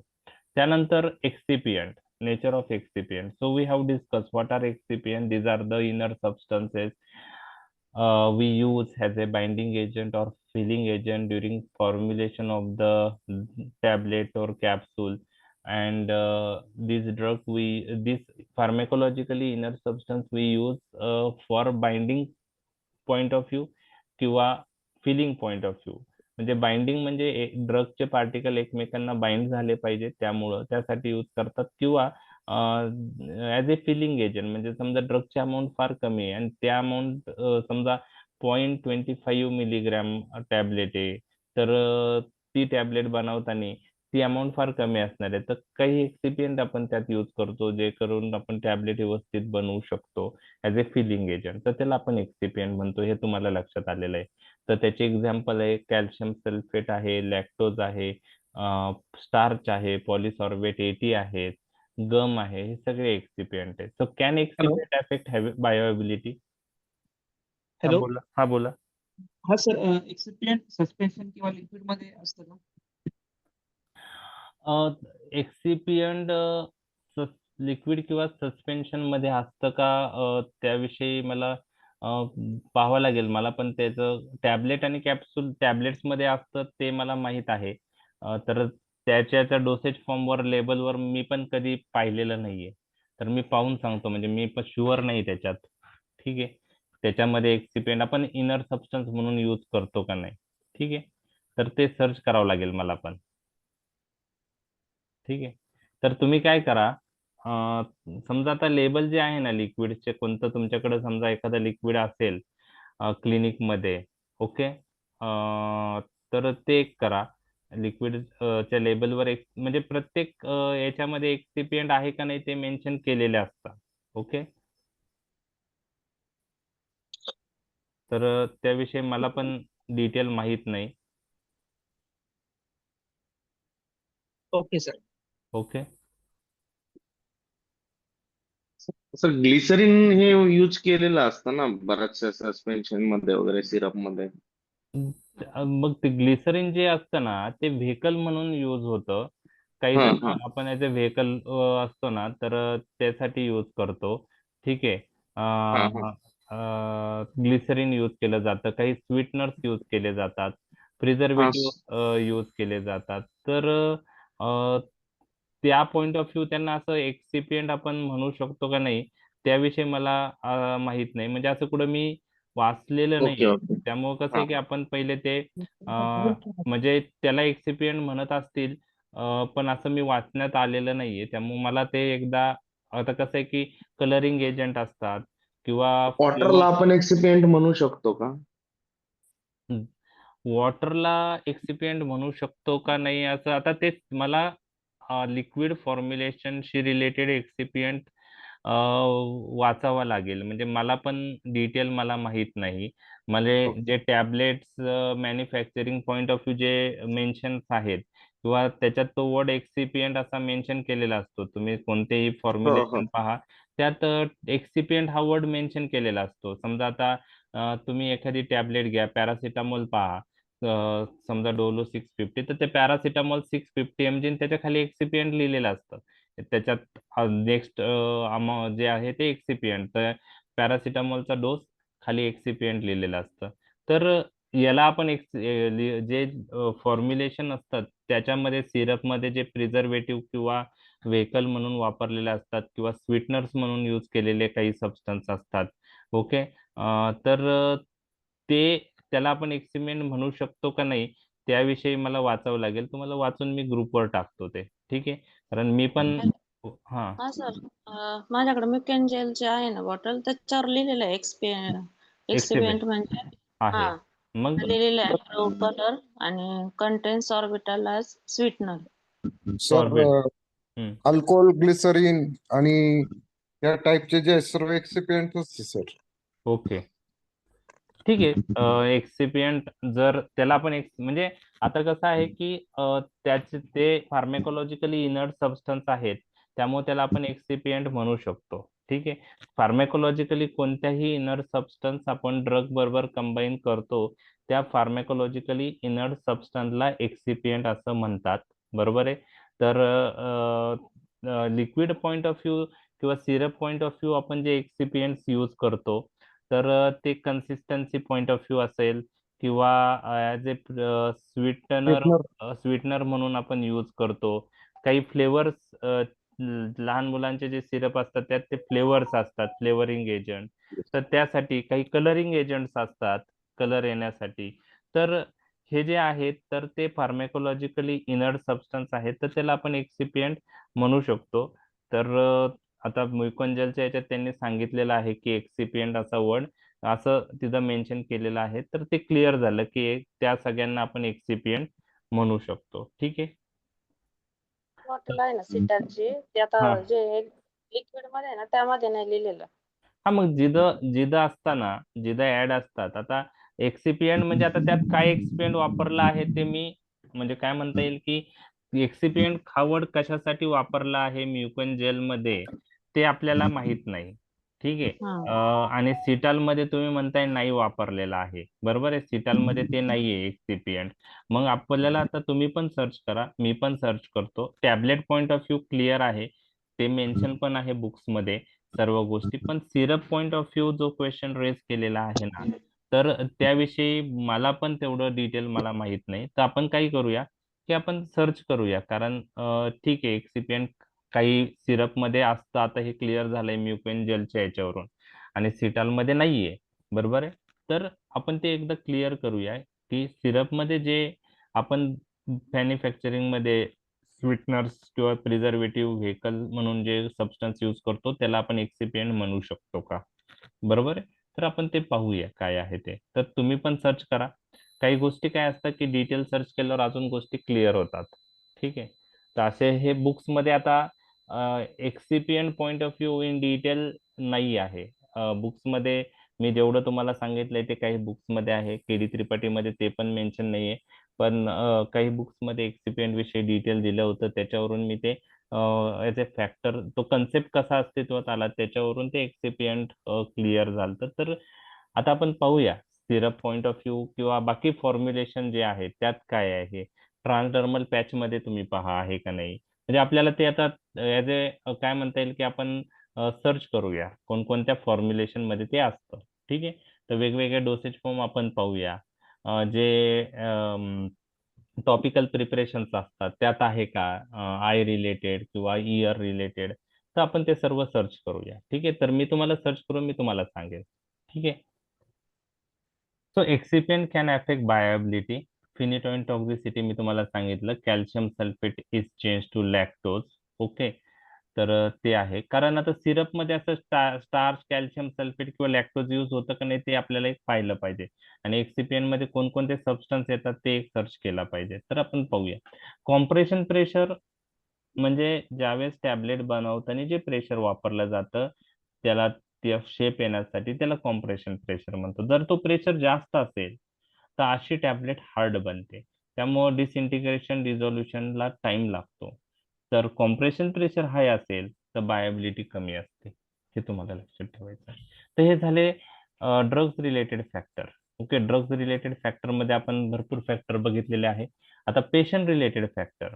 पेशंट रिलेटेड फॅक्टर मध्ये पहिला फॅक्टर आहे influence of pH on ionization status. कालच्याच लेक्चर मध्ये ते झालेलं आहे, तेच परत इथं आलेलं आहे पहा. म्हणजे कालचा जर तुमचा कन्सेप्ट क्लिअर असेल तर ते क्लिअर होईल. जे वीक इलेक्ट्रोलाइट असतात their ionization depends on the pH of the medium in which they present. Acidic drugs in acidic pH mainly present in unionized form and better absorbed by passive diffusion from stomach. Basic drug alkaline pH मध्ये असतील तर जास्त un-ionised form मध्ये असतील. Un-ionised form lipid soluble आहे. तर तुम्हाला कोणी विचारलं की बेसिक ड्रग कुठून चांगल्या प्रकारे पॅसिव्ह डिफ्युजनने ऍब्सॉर्ब होतात तर त्याचा आन्सर काय आहे, स्मॉल इंटेस्टाईन. तुम्हाला विचारलं की ऍसिडिक ड्रग बेटर पॅसिव्ह डिफ्युजनने कोणत्या साईट कडून ऍब्सॉर्ब होतात, त्याचा आन्सर काय आहे, ऍसिडिक ड्रग पॅसिव्ह स्टमक. आता कोणती प्रोसेस सांगितली इथं, पॅसिव्ह डिफ्युजन, हे महत्वाचं आहे. ऍसिडिक ड्रग स्टमक मधून ऍब्सॉर्ब होतात पण कोणत्या प्रोसेसने होतात, पॅसिव्ह डिफ्युजनने होतात. तर acidic drug absorb better from the stomach by passive diffusion. Basic drug absorb better by passive diffusion from small intestine. आता याच्या पुढे कन्फ्युजन होणार आहे म्हणून मी तुम्हाला पॅसिव्ह डिफ्युजन वर्डवर भर द्यायला लावला. कारण नेक्स्ट जो पॉइंट आहे area of absorbing surface. So बायोबिलिटी also depends on the area of absorbing surface. जितका जास्त एरिया असेल ऍब्सॉर्बिंग पॉइंट ऑफ व्ह्यू तितकी बायोबिलिटी जास्त. म्हणजे ड्रग ऍब्सॉर्ब होण्यासाठी जो सरफेस असतो ऍब्सॉर्बिंग सरफेस जिथून ड्रग ऍब्सॉर्ब होतो तो ऍब्सॉर्बिंग सरफेस जर लार्ज असेल तर बायोबिलिटी जास्त असते. तर तुम्हाला स्टमक आणि स्मॉल इंटेस्टाईन मध्ये लक्षात ठेवायचे, small intestine is having large surface area आणि due to that large absorbing surface of small intestine असतो म्हणून majority drugs better absorbed from small intestine through large absorbing surface area. So large the area of absorbing surface, better will be the viability. So most of the drug better absorbed from small intestine because absorbing area is large. आता confusion पुढे होतं ते मी तुम्हाला सांगतो. मी तुम्हाला सांगितलं most of the drug better absorb from काय सांगितलंय, स्मॉल इंटेस्टाईन. बरोबर आहे. आता कन्फ्युजन ऍसिडिक ड्रग्सचं होणार आहे. बरोबर आहे. तुम्हाला जर विचारलं की acidic drugs are better absorb by passive diffusion from, त्याचा आन्सर काय येईल, ऍसिडिक स्टमक. परंतु ऍब्सॉर्प्शन साठी पॅसिव्ह डिफ्युजन बरोबर फिल्ट्रेशन प्रोसेस आहे, त्याबरोबर ऍक्टिव्ह ट्रान्सपोर्ट प्रोसेस आहे, बरोबर आहे, फॅसिलिटेड डिफ्युजन आहे, पिनोसाइटोसिस आहे, खूप साऱ्या प्रोसेसेस आहे, एकटी पॅसिव्ह डिफ्युजन नाहीये. बरोबर आहे. तर सगळ्या प्रोसेसचा जर विचार केला आणि मग विचार केला की मोस्ट ऑफ द ड्रग्स कुठून जास्त ऍब्सॉर्ब होतात, तर त्याचं आन्सर आहे स्मॉल इंटेस्टाईन.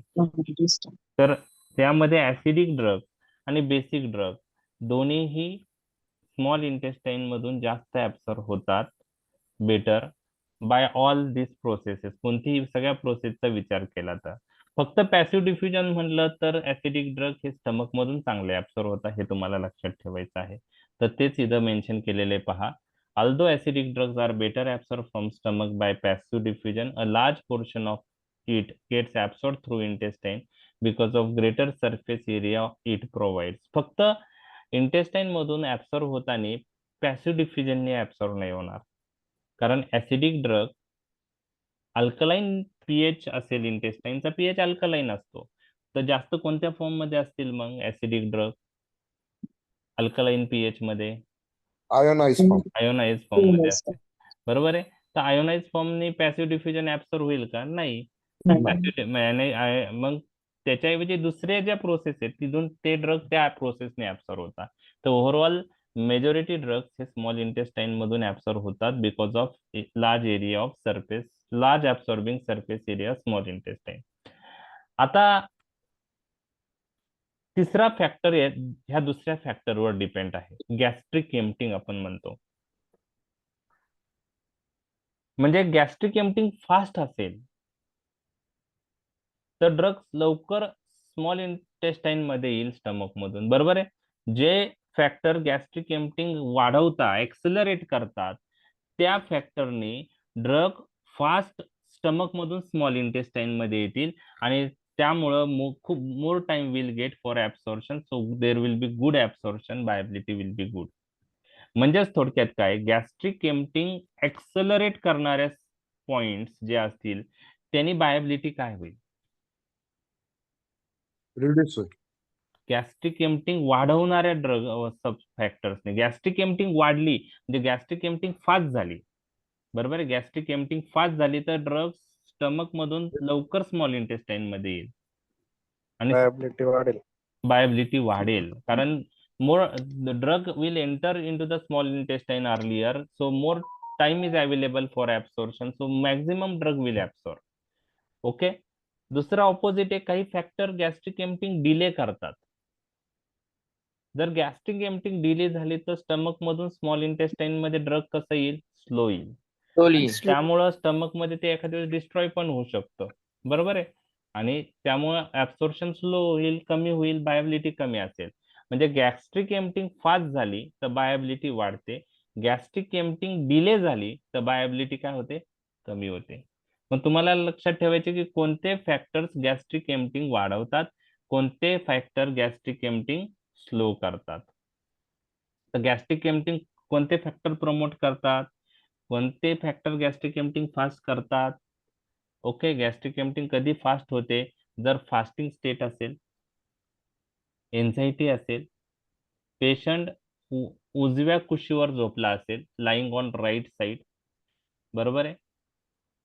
आता उजव्या कुशीवर झोपल्यावर गॅस्ट्रिक एम्प्टिंग फास्ट का होतं आणि डाव्या कुशीवर झोपल्यावर गॅस्ट्रिक एम्प्टिंग स्लो का होतं ते तुम्हाला अॅनाटॉमिकल स्ट्रक्चर ऑफ द स्टमक वरून लक्षात येईल. बरोबर आहे. अॅनाटॉमिकल स्ट्रक्चर जे स्टमकचं म्हणजे अॅनाटॉमीचं स्ट्रक्चर तुम्ही स्टमकचं पाहिलं असेल. बरोबर आहे. हे असं स्ट्रक्चर आहे स्टमकचं, बरोबर आहे. हा तर हे लेफ्ट साईडला काय ग्रेटर कर्वेचर आहे, हा लेसर कर्वेचर.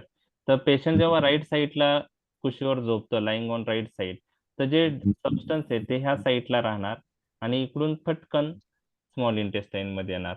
समजा लेफ्ट साईडला कुशीवर झोपला पेशंट, तर जे पण सबस्टन्स आहे ते ग्रेटर कर्वेच्या ह्या साईडला जाणार आणि त्याच्यामुळे इकडून स्टमक मध्ये यायला वेळ लागणार.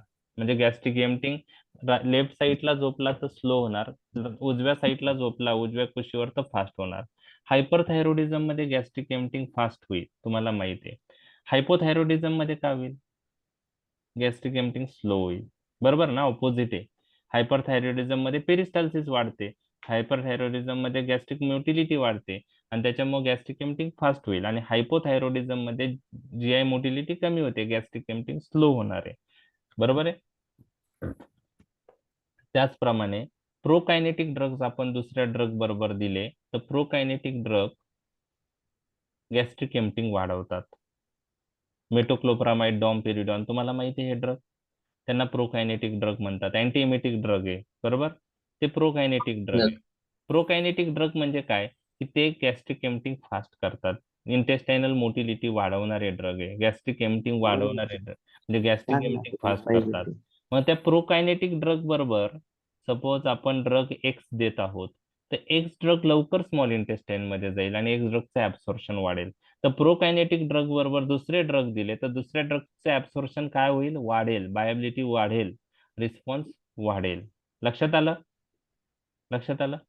म्हणजे गॅस्ट्रिक एम्पटिंग फास्ट कशाने होतं ते तुम्हाला जर विचारलं तर उपाशीपोटी फास्टिंग स्टेट, एन्झायटी असेल, लाईंग ऑन राईट साईड असेल, हायपरथायरॉइडिझम असेल किंवा प्रोकायनेटिक ड्रग वर पेशंट असेल तर गॅस्ट्रिक एम्पटिंग फास्ट होतं. गॅस्ट्रिक एम्पटिंग स्लो कधी होतं, याच्या ऑपोजिट फॅक्टर म्हणजे फॅटी मिल घेतलेला असेल किंवा जेवण केलेलं असेल, आपण म्हणू शकतो. लाईंग ऑन डिप्रेशन असेल, लाईंग ऑन लेफ्ट साईड असेल, हायपोथायरॉइडिझम असेल आणि जे ड्रग गॅस्ट्रिक मोटिलिटी कमी करतात त्या ड्रग वर पेशंट असेल. तर कोणते ड्रग गॅस्ट्रिक मोटिलिटी कमी करतात, तर तुम्हाला लक्षात ठेवायचं atropine like drug, anticholinergic drug gastric motility काय करतात, कमी करतात. ओके, त्याला ऍट्रोपिन नावाचा ड्रग आहे, तो अँटीकोलिनर्जिक ड्रग आहे. जिथं जिथं अँटीकोलिनर्जिक ऍक्शन वाले ड्रग येतील ते जीआय मोटिलिटी कमी करतात. तर त्यामध्ये ऍट्रोपिन अँटीकोलिनर्जिक ड्रग आहे. प्रोमिथॅझिन हा अँटीहिस्टॅमिनिक ड्रग आहे, पण त्याला ऍडिशनल अँटीकोलिनर्जिक प्रॉपर्टी आहे, त्यामुळे तो पण गॅस्ट्रिक एम्पटिंग डिले करतो. तर गॅस्ट्रिक एम्पटिंग फास्ट झाली तर बायबिलिटी वाढणार आहे, गॅस्ट्रिक एम्पटिंग स्लो झाली तर बायबिलिटी काय होणार आहे, कमी. कमी होणार आहे. लक्षात राहिले. समजा प्रोकायनेटिक ड्रग बरोबर ड्रग सी दिला तर सी ड्रगची बायबिलिटी काय होईल, वाढेल. वाढेल. समजा ऍट्रोपिन बरोबर ड्रग सी दिला तर सी ड्रगची बायबिलिटी काय होईल, कमी होईल. तर याला म्हणतात drug drug interaction at the level of absorption. याला काय म्हणतात, एक ड्रग दुसऱ्या ड्रगचा रिस्पॉन्स चेंज करतो बाय अल्टरिंग ऍब्सॉर्प्शन ना. तर याला म्हणतात drug drug interaction at which level, absorption level. मग ही इंटरॅक्शन फार्मॅकोकायनेटिक टाईप आहे की फार्मॅकोडायनॅमिक टाईप आहे, ऍब्सॉर्प्शन लेवलला आहे, कोणत्या प्रकारची मग, kinetic level pharmacokinetic point of view आहे. तर आपण ड्रग इंटरॅक्शन नंतर पाहणार आहे, त्यावेळेस तुम्हाला कळणार आहे. तर फास्ट फास्ट मेटाबॉलिझमचा काय इफेक्ट असेल बायबिलिटीवर, जर एखाद्या ड्रगचा फास्ट फास्ट मेटाबॉलिझम जास्त असेल तर अशा ड्रगची बायबिलिटी काय असते, कमी असते. कमी असते, कमी असते. And that is a problem of which route, oral route. Oral route. But there are some drugs which bypass first pass metabolism. कोणते रूट आहे, सबलिंग्वल रूट आहे, ट्रान्सडर्मल पॅच आहे, IV रूट आहे, बरोबर आहे. तर first pass metabolism is bypass म्हणजे drug direct systemic circulation मध्ये जातं without entering the liver initially.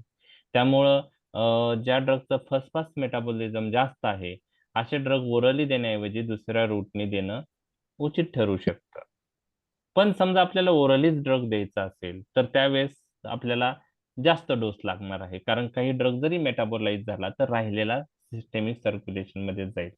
The drugs which have high first pass metabolism have low oral viability. लक्षात राहिलं? ओके. एक्झाम्पल तुम्हाला लक्षात ठेवायचं GTN, ग्लिसरॉल ट्रायनायट्रेट किंवा प्रोपॅनोलॉल हे बीटा ब्लॉकर आहे. ऐकलं असेल तुम्ही सगळ्यांनी प्रोपॅनोलॉल. Yes. ओके. प्रोपॅनोलॉलचा यूज कुठं होतो, कुठं पाहिलाय तुम्ही?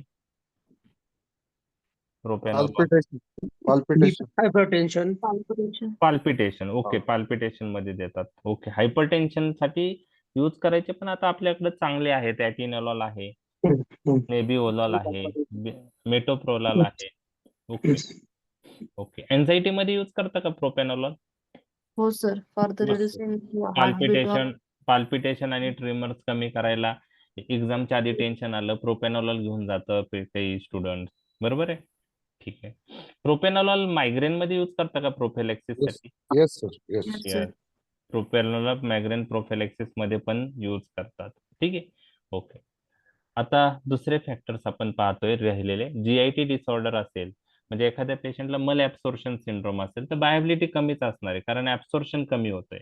एखाद्या पेशंटला गॅस्ट्रोएंटरायटिस असेल तर ऍब्सॉर्प्शन कमी होणार आहे, बायोबिलिटी कमी असणार आहे. Can food affect bioavailability of drug? Yes, food Yes. ड्रगची बायोबिलिटी अफेक्ट करू शकतात. फॉर एक्झाम्पल, अँटीट्युबरक्युलर ड्रग मधला रिफाम्पिसिन नावाचा ड्रग जो आहे त्याचं ऍब्सॉर्प्शन फूड डिक्रीज करतं. लक्षात घ्या. टेट्रासायक्लिनचा जर विचार केला, टेट्रासायक्लिन अँटीबायोटिक कधीच मिल्क बरोबर द्यायचं नाही. का द्यायचं नाही? कारण मिल्क टेट्रासायक्लिनचं ऍब्सॉर्प्शन कमी करतं, बायोबिलिटी कमी करतं. कसं करतं? Fatty milk food. मिल्कमध्ये कॅल्शियम असतं Calcium. आणि tetracyclines have ability to form complex with calcium. त्यामुळं टेट्रासायक्लिन कॅल्शियम कॉम्प्लेक्स झालं का त्याचं ऍब्सॉर्प्शन कमी होणार आहे. लक्षात आलं? त्याचप्रमाणे आयरन तुम्हाला माहिती आहे, तर फायटेट्स बरोबर जर आयरन दिलं तर फायटेट्स आयरनचं ऍब्सॉर्प्शन कमी करतात. लिफी व्हेजिटेबल्स जे पालेभाज्या आहेत त्यात फायटेट्स असतं, बरोबर आहे? तर काही पालेभाज्या ज्या आहेत त्यात फायटेट्स असतात, बरोबर? ते आयनचं ऍब्सॉर्प्शन कमी करू शकतात. आयनचं ऍब्सॉर्प्शन कोण वाढवतं? Vitamin C. Vitamin C. Okay. तर जर व्हिटॅमिन सी रिच डाएट दिलं तर आयनचं ऍब्सॉर्प्शन वाढू शकतं. किंवा आपण व्हिटॅमिन सी टॅबलेट पण देतं काही जण आयन बरोबर, बरोबर आहे? तर व्हिटॅमिन सी आयनचं ऍब्सॉर्प्शन वाढवतं. किंवा डाएट कंटेनिंग व्हिटॅमिन सी असेल तर आयनचं ऍब्सॉर्प्शन वाढणार आहे. ठीक आहे. जनरली मिल बरोबर ड्रग दिलं तर ड्रगचं ऍब्सॉर्प्शन हे कमी होतं, हे तुम्हाला लक्षात ठेवायचंय. म्हणजे जर फूड बरोबर ड्रग दिलं तर फूड काय करतं? ड्रगचं ऍब्सॉर्प्शन कमी करतात, बायोबिलिटी कमी करतात. पण काही एक्सेप्शन आहे त्याला. म्हणजे काही ड्रग असे आहेत की पर्टिक्युलर फूड बरोबर दिलं तर ऍब्सॉर्प्शन चांगलं होतं. ग्रिसिओफल्विन नावाचा ड्रग ऐकला असेल तुम्ही, अँटी फंगल ड्रग. ग्रिसिओफल्विन हा अँटी फंगल ड्रग आहे आणि तो जर फॅटी मिल बरोबर दिला तर fatty meal increases absorption of griseofulvin. So griseofulvin absorption is increase by fatty meal आणि बायोबिलिटी पण त्यामुळे वाढणार आहे. तर there are some interaction between food and drug also. त्याला आपण फूड ड्रग इंटरॅक्शन म्हणतो. काही वेळेस ड्रगचं ऍब्सॉर्प्शन वाढतं, बायोबिलिटी वाढते. काही वेळेस फूड ड्रगचं ऍब्सॉर्प्शन कमी होतं, बायोबिलिटी कमी होते. तर टेट्रासायक्लिन तर तुम्हाला आठवेल, आयन फायटेट तुम्हाला आठवेल. हॅलो. दोन हा बोला. हा सर, आपण anemia मध्ये आयर्न तर देतो supplementary, plus green leafy vegetables पण खायला सांगतो आयर्न साठी. आता हे फायटेट डिक्रीज करतं तर ते नाही सांगितलं पाहिजे का? आता ग्रीन लिफी व्हेजिटेबल्स म्हणजे फायटेट्स हे माझ्या मते कशात असतात? जे फायटेट्सचं प्रमाण कशात जास्त आहे? व्हेजिटेबल्स मध्ये जास्त असते ना. म्हणजे प्लांट्सशी रिलेटेड जे हे आहे ना त्याच्यामध्ये फायटेट कंटेनिंग फूड तरी अवॉइड केलं पाहिजे. आता आयन मध्ये आयनचं म्हणजे कोणत्या पालेभाज्यामध्ये आयन जास्त आहे ते आपण ऍडवाइज करू शकतो, पण त्यामध्ये गॅप पाहिजे. मग आपण जे आयन टॅबलेट देतोय ना आणि फायटेट कंटेनिंग जर फूड घेतलं असेल तर त्यात गॅप पाहिजे, कारण फायटेट डिक्रीजेस आयन ऍब्सॉर्प्शन हे प्रूव्ह झालेलं आहे. ठीक आहे. तर कोणत्या पालेभाज्या किंवा कोणत्या फूड कंटेनिंग रिच इन फायटेट असं जर तुम्ही सर्च केलं तर काय काय येतं ते चेक करा. ठीक आहे. Seeds, nut, seed, nuts, okay legume, कडधान्य ना. ओके. हा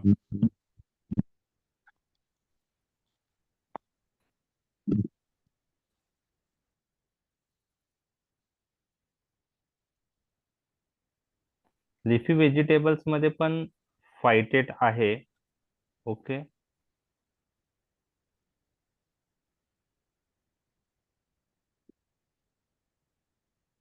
तर ऍक्च्युली सीड्स आणि ग्रेन्स मध्ये थोडं जास्त आहे फायटेट. जे लिफी व्हेजिटेबल्स मध्ये फायटेट आहे that phytate can bind with minerals like iron, zinc, calcium and reducing their absorption.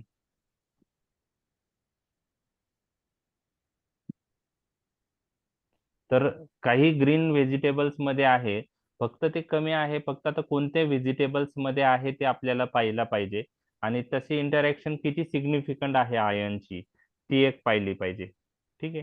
तर आपण ते सर्च करूया कोणत्या ग्रीन लिफी व्हेजिटेबल्स मध्ये फायटेटचं प्रमाण जास्त आहे आणि as compare to seed grains फायटेटचं प्रमाण लिफी व्हेजिटेबल मध्ये कमी आहे ॲज पर सर्च मी जे पाहतो आहे. ठीक आहे. तर आपण सर्च करूया ते. ठीक आहे. आणि कोणते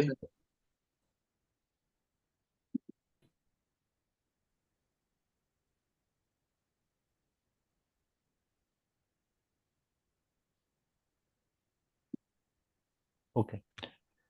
sir spinach and moringa leaves. Spinach मध्ये आहे ना फायटेट? हा आहे. तर आपण मोरिंगा बघूया म्हणजे leaves. सिग्निफिकंट किती आहे आता त्यात. बाकी जर आयन पण असेल म्हणजे किती सिग्निफिकंट इंटरॅक्शन आहे ती आपण चेक केली पाहिजे. व्हेरियस व्हेजिटेबल्स कंटेन फायटेट्स एवढं मला माहिती आहे. फक्त आता कोणत्या याच्यात आहे आणि किती आहे ते एक आहे प्रमाण आणि त्याचं इंटरॅक्शन किती सिग्निफिकंट आहे. म्हणजे आता हे इंटरॅक्शन सिग्निफिकंट किती त्याच्यानुसार आपल्याला त्या गोष्टी पाहायला गेल्या पाहिजे किंवा मग आपल्याला दुसरा वे असतो की गॅप जो असतो तो एक आपण पाहायला पाहिजे देताना की ड्रग आणि ह्याच्यामध्ये काही गॅप ठेवता येतो का. तर त्या गोष्टी असतात. तर आपण सर्च करूया ते food interaction with iron preparation आपण सर्च करूया आणि मग ग्रुपवर डिस्कस करूया. तर ठीक आहे. हा डिस्कशन पॉइंट ऑफ व्ह्यू चांगला पॉइंट आहे फायटेट रिलेटेड. पण सर आपण प्रत्येक अॅनिमिया मध्ये फक्त आयनच थोडं हे करतो. अॅनिमिया कोणता आहे ते रूल आउट करूनच आपण हे करणार नाही ना. नाही ते तर आहेच. अॅनिमिया कोणता आहे ते रूल आउट केल्याशिवाय तर आपण देणार नाही. हा ब्लड इन्व्हेस्टिगेशन केल्याशिवाय देणार नाही. पण आपण जेव्हा आयर्न डिफिशियन्सी अॅनिमियाच आहे आपण आयर्न हा प्रिपरेशनच देत आहोत. त्यावेळेस फक्त आपण तर ते अवॉइड करू शकतो. तर आयर्न प्रिपरेशन्स देताना फायटेटची इंटरॅक्शन जी सांगितलेली आहे तर ती बुक मध्ये आहे. तर किती सिग्निफिकंट आहे त्यांनी जो क्वेश्चन विचारलेला आता तो करेक्ट आहे की काही लिफी व्हेजिटेबल्स मध्ये आयर्न हम्म. असतं तर मग आपण ऍडवाइस करतो पेशंटला लिफी व्हेजिटेबल खा. मग जर त्याच्याबरोबर आपण आयर्न प्रिपरेशन देत असू ओरली तर मग त्याचं ऍब्सॉर्प्शन ह्या फायटेट्स Decrease जे होईल. काही प्रमाणात व्हेजिटेबल्स मध्ये असतं काही प्रमाणात आहे मग ते सिग्निफिकंटली डिक्रीज होतं का. डिक्रीज होतं असं मेन्शन आहे बुकमध्ये. मग सिग्निफिकंटली होतं का नाही. काही इंटरॅक्शन सिग्निफिकंट असतात काही इंटरॅक्शन इनसिग्निफिकंट असतात. म्हणजे बॉडीमध्ये सिग्निफिकंट इफेक्ट येतो का नाही ते एक सर्च करणं गरजेचं आहे. तर आयर्न डिफिशियन्सी अॅनिमियाच्या पेशंटमध्ये आपण आयर्न प्रिपरेशन जर ओरली देत असू तर लिफी व्हेजिटेबलची इंटरॅक्शन काय होते ती आपण सर्च केली पाहिजे कारण त्यात फायटेट आहे. आता काही सीड्स आणि बाकी लेग्युम्स मध्ये पण फायटेट आहेत त्याचं प्रमाण जास्त आहे. पण लिफी व्हेजिटेबल्स मध्ये पण काही प्रमाणात फायटेट असतात जसं स्पिनॅच आहे. तर मग त्याची इंटरॅक्शन कशी आहे ती आपण सर्च केली पाहिजे. म्हणजे काही एव्हिडन्स जे भेटले असतील त्यांनी जे इंटरॅक्शन स्टडी केले त्याचे एव्हिडन्सचे रिझल्ट काय आहेत ते आपण बघूया आणि मग आपल्याला जास्त क्लिअर होईल.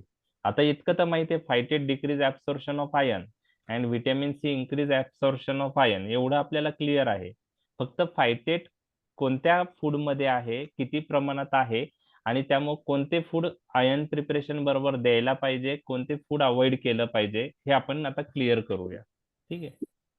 तर मला पण ते कन्सेप्ट डिटेलमध्ये एवढंच माहिती आहे की फायटेड डिक्रीजेस ऍब्सॉर्प्शन ऑफ आयर्न. तर किती सिग्निफिकंट आहे त्यासाठी आपल्याला काही जे रिसर्च पेपर आहे ते पाहायला पाहिजे. बुक्समध्ये ते नाहीये. ठीक आहे. तर तो क्वेश्चन जो विचारलाय तो व्हॅलिड क्वेश्चन विचारलाय त्यांनी. बरोबर आहे. तर बघूया आपण काय होतं ते. ठीक आहे. तर ग्रुप डिस्कस तुम्ही पण सर्च करा, ग्रुपवर टाका, जेणेकरून प्रत्येकाला काही ना काही नवीन इन्फॉर्मेशन भेटते तर आपलं नॉलेज वाढणार आहे. ठीक आहे. चालेल. त्यानंतरचा पार्ट आहे ड्रग ड्रग इंटरॅक्शन. मी तुम्हाला सांगितलं जेव्हा आपण दोन ड्रग एकत्र देतो, one drug can affect the bioavailability of another drug. तर मी तुम्हाला एक दोन एक्झाम्पल ऑलरेडी सांगितलेले आहे की आता समजा प्रोकायनेटिक ड्रग्ज बरोबर आपण दुसरे ड्रग दिले तर दुसऱ्या ड्रगचं ऍब्सॉर्प्शन वाढणार आहे. ऍट्रोपिन बरोबर दुसरे ड्रग दिले तर दुसऱ्या ड्रगचं ऍब्सॉर्प्शन हे कमी होणार आहे, बायोबिलिटी कमी होणार आहे, कारण ऍट्रोपिन जीआय मोटिलिटी कमी करतो. हे इंटरॅक्शन आपण बघितलेली आहे. व्हिटॅमिन सी नावाचं जे टॅबलेट आहे ती जर आयर्न बरोबर दिली तर व्हिटॅमिन सी आयर्नचे ऍब्सॉर्प्शन वाढवणार आहे. मी तुम्हाला टेट्रासायक्लिन आणि मिल्कचं इंटरॅक्शन सांगितलं. तसंच काही अँटीऍसिड मध्ये कॅल्शियम असतं, सगळ्याच अँटीऍसिड मध्ये कॅल्शियम नसतं. समजा आता तुम्ही जेलुसिल घेतलं तर त्यात नाही कॅल्शियम, बरोबर आहे. तिथं अल्युमिनियम आणि मॅग्नेशियम सॉल्ट आहे त्याच्यामध्ये, बरोबर. तर कॅल्शियम कंटेनिंग ऍसिड जर पेशंट घेत असेल तर त्याच्याबरोबर टेट्रासायक्लिन दिलं तर टेट्रासायक्लिनचं ऍब्सॉर्प्शन हे कमी होणार आहे. आणि आपण प्रोबेनिसिड पेनिसिलिन इंटरॅक्शन बघितलेली आहे. आठवते तुम्हाला प्रोबेनिसिड penicillin? Yes. Probenecid inhibits excretion of penicillin. How? By inhibiting organic anion transport system. आपण एक्सक्रिशन मध्ये पाहणार आहे ते. तर प्रोबेनिसिड जर पेनिसिलिन बरोबर दिलं तर पेनिसिलिनचं एक्सक्रिशन इनिबिट झालं तर पेनिसिलिन ब्लड मध्ये जास्त राहील तर बायोबिलिटी काय होईल त्याची? वाढणार आहे, बरोबर आहे. तर त्यामुळं प्रोबेनिसिड पेनिसिलिन कॉम्बिनेशन आपण काही कंडिशन मध्ये देतो. गोनोरिया, सेक्सुअली ट्रान्समिटेड डिसीज आहे, प्रोबेनिसिड पेनिसिलिन कॉम्बिनेशन देतो. तर one drug can affect bioavailability of another drug. Okay, that is drug drug interaction. आपण म्हणू शकतो की one drug alter bioavailability of another drug. त्यात काही एक्झाम्पल एक दोन तुम्ही लक्षात ठेवा. ओके, लास्ट स्लाइड आहे. Okay, pharmacogenetic factor. आता फार्मेकोजेनेटिक फॅक्टर पण बायोबिलिटी अफेक्ट करू शकतात. आता बायोबिलिटी म्हणजे प्लाझ्मा मध्ये त्या ड्रगचं कॉन्सन्ट्रेशन किती अमाऊंट मध्ये तो आहे त्याच्यावर. बायोबिलिटी जास्त असेल तर जास्त ड्रग आहे, बरोबर आहे, तर दिलेल्या डोस पैकी. तर आता जेव्हा आपण ओरली ड्रग देतो, बरोबर आहे, तर तो पहिले ऍब्सॉर्ब होतो स्टमक किंवा स्मॉल इंटेस्टाईन मधून, पोर्टल व्हेन मध्ये येतो, तिथून लिव्हर मध्ये येतो, लिव्हर मध्ये मेटाबोलाइज होतं काही अमाऊंट आणि राहिलेली अमाऊंट कशात जाते? सिस्टेमिक सर्क्युलेशन मध्ये, बरोबर आहे. लक्षात आलं? तर metabolism point of view enzymes फार महत्वाचे आहेत. आपण जनरल फार्मॅक मध्ये ऑफलाईन लेक्चरला शिकलो. खूप सारे एन्झाईम्स आहेत ते ड्रगचं मेटाबॉलिझम करतात. आणि हे एन्झाईम जे आहे हे याचं सिंथेसिस, याचं ऍक्शन हे जेनेटिकली डिटरमाइन असतं, बरोबर आहे. तर फार्मेकोजेनेटिक फॅक्टर मध्ये तुम्हाला मी एक एक्झाम्पल सांगतो. सुडोकोलिन इस्टरेज नावाचं एक एन्झाईम आहे. आता हे एन्झाईम प्लाझ्मा मध्ये पण प्रेझेंट असतं आणि हे एन्झाईम एका ड्रगच्या मेटाबॉलिझम साठी फार महत्वाचं आहे. त्या ड्रगचं नाव आहे सक्सिनिल कोलिन. सक्सिनिल कोलिन तुम्हाला सर्वांना माहिती आहे की शॉर्टेस्ट ऍक्टिंग स्केलेटल मसल रिलॅक्संट आहे. शॉर्ट प्रोसिजर साठी तो वापरला जातो स्केलेटल मसल रिलॅक्स करायला. समजा ब्रॉन्कोस्कोपी करायची आहे, shortest acting skeletal muscle relaxant succinylcholine आपण स्केलेटल मसल रिलॅक्स करायला देतो. तर त्याला shortest acting skeletal muscle relaxant का म्हणतात? कारण त्याची ऍक्शन ही 20 मिनिटात टर्मिनेट होते. किती मिनिटात? 20 मिनिटात. का होते? कारण त्याला मेटाबोलाइज करणारा एन्झाईम प्लाझ्मा मध्ये प्रेझेंट आहे. त्या एन्झाईमचं नाव काय आहे? सुडोकोलिनिस्टरेज. तो कशाचं मेटाबॉलिझम करतो? सक्सिनिल कोलिनचं. परंतु लाखामध्ये 1-2 लोक असे असतात त्यांच्यामध्ये हा सुडोकोलिनिस्टरेज एन्झाईम ॲबनॉर्मल असतो. आपण ते फाइंड आउट नाही करू शकत कारण त्यासाठी जेनेटिक स्टडी लागणार आहे. प्रत्येकाचा जीनोम आपण नाही पाहू शकत. एका लाखामध्ये किंवा आपण असं अंदाजे म्हणू शकतो लाखात एखादा व्यक्ती असा असतो त्यामध्ये सुडोकोलिनिस्टरेज एन्झाईम ॲबनॉर्मल असतो. त्या पेशंटला जर सक्सिनिल कोलिन दिलं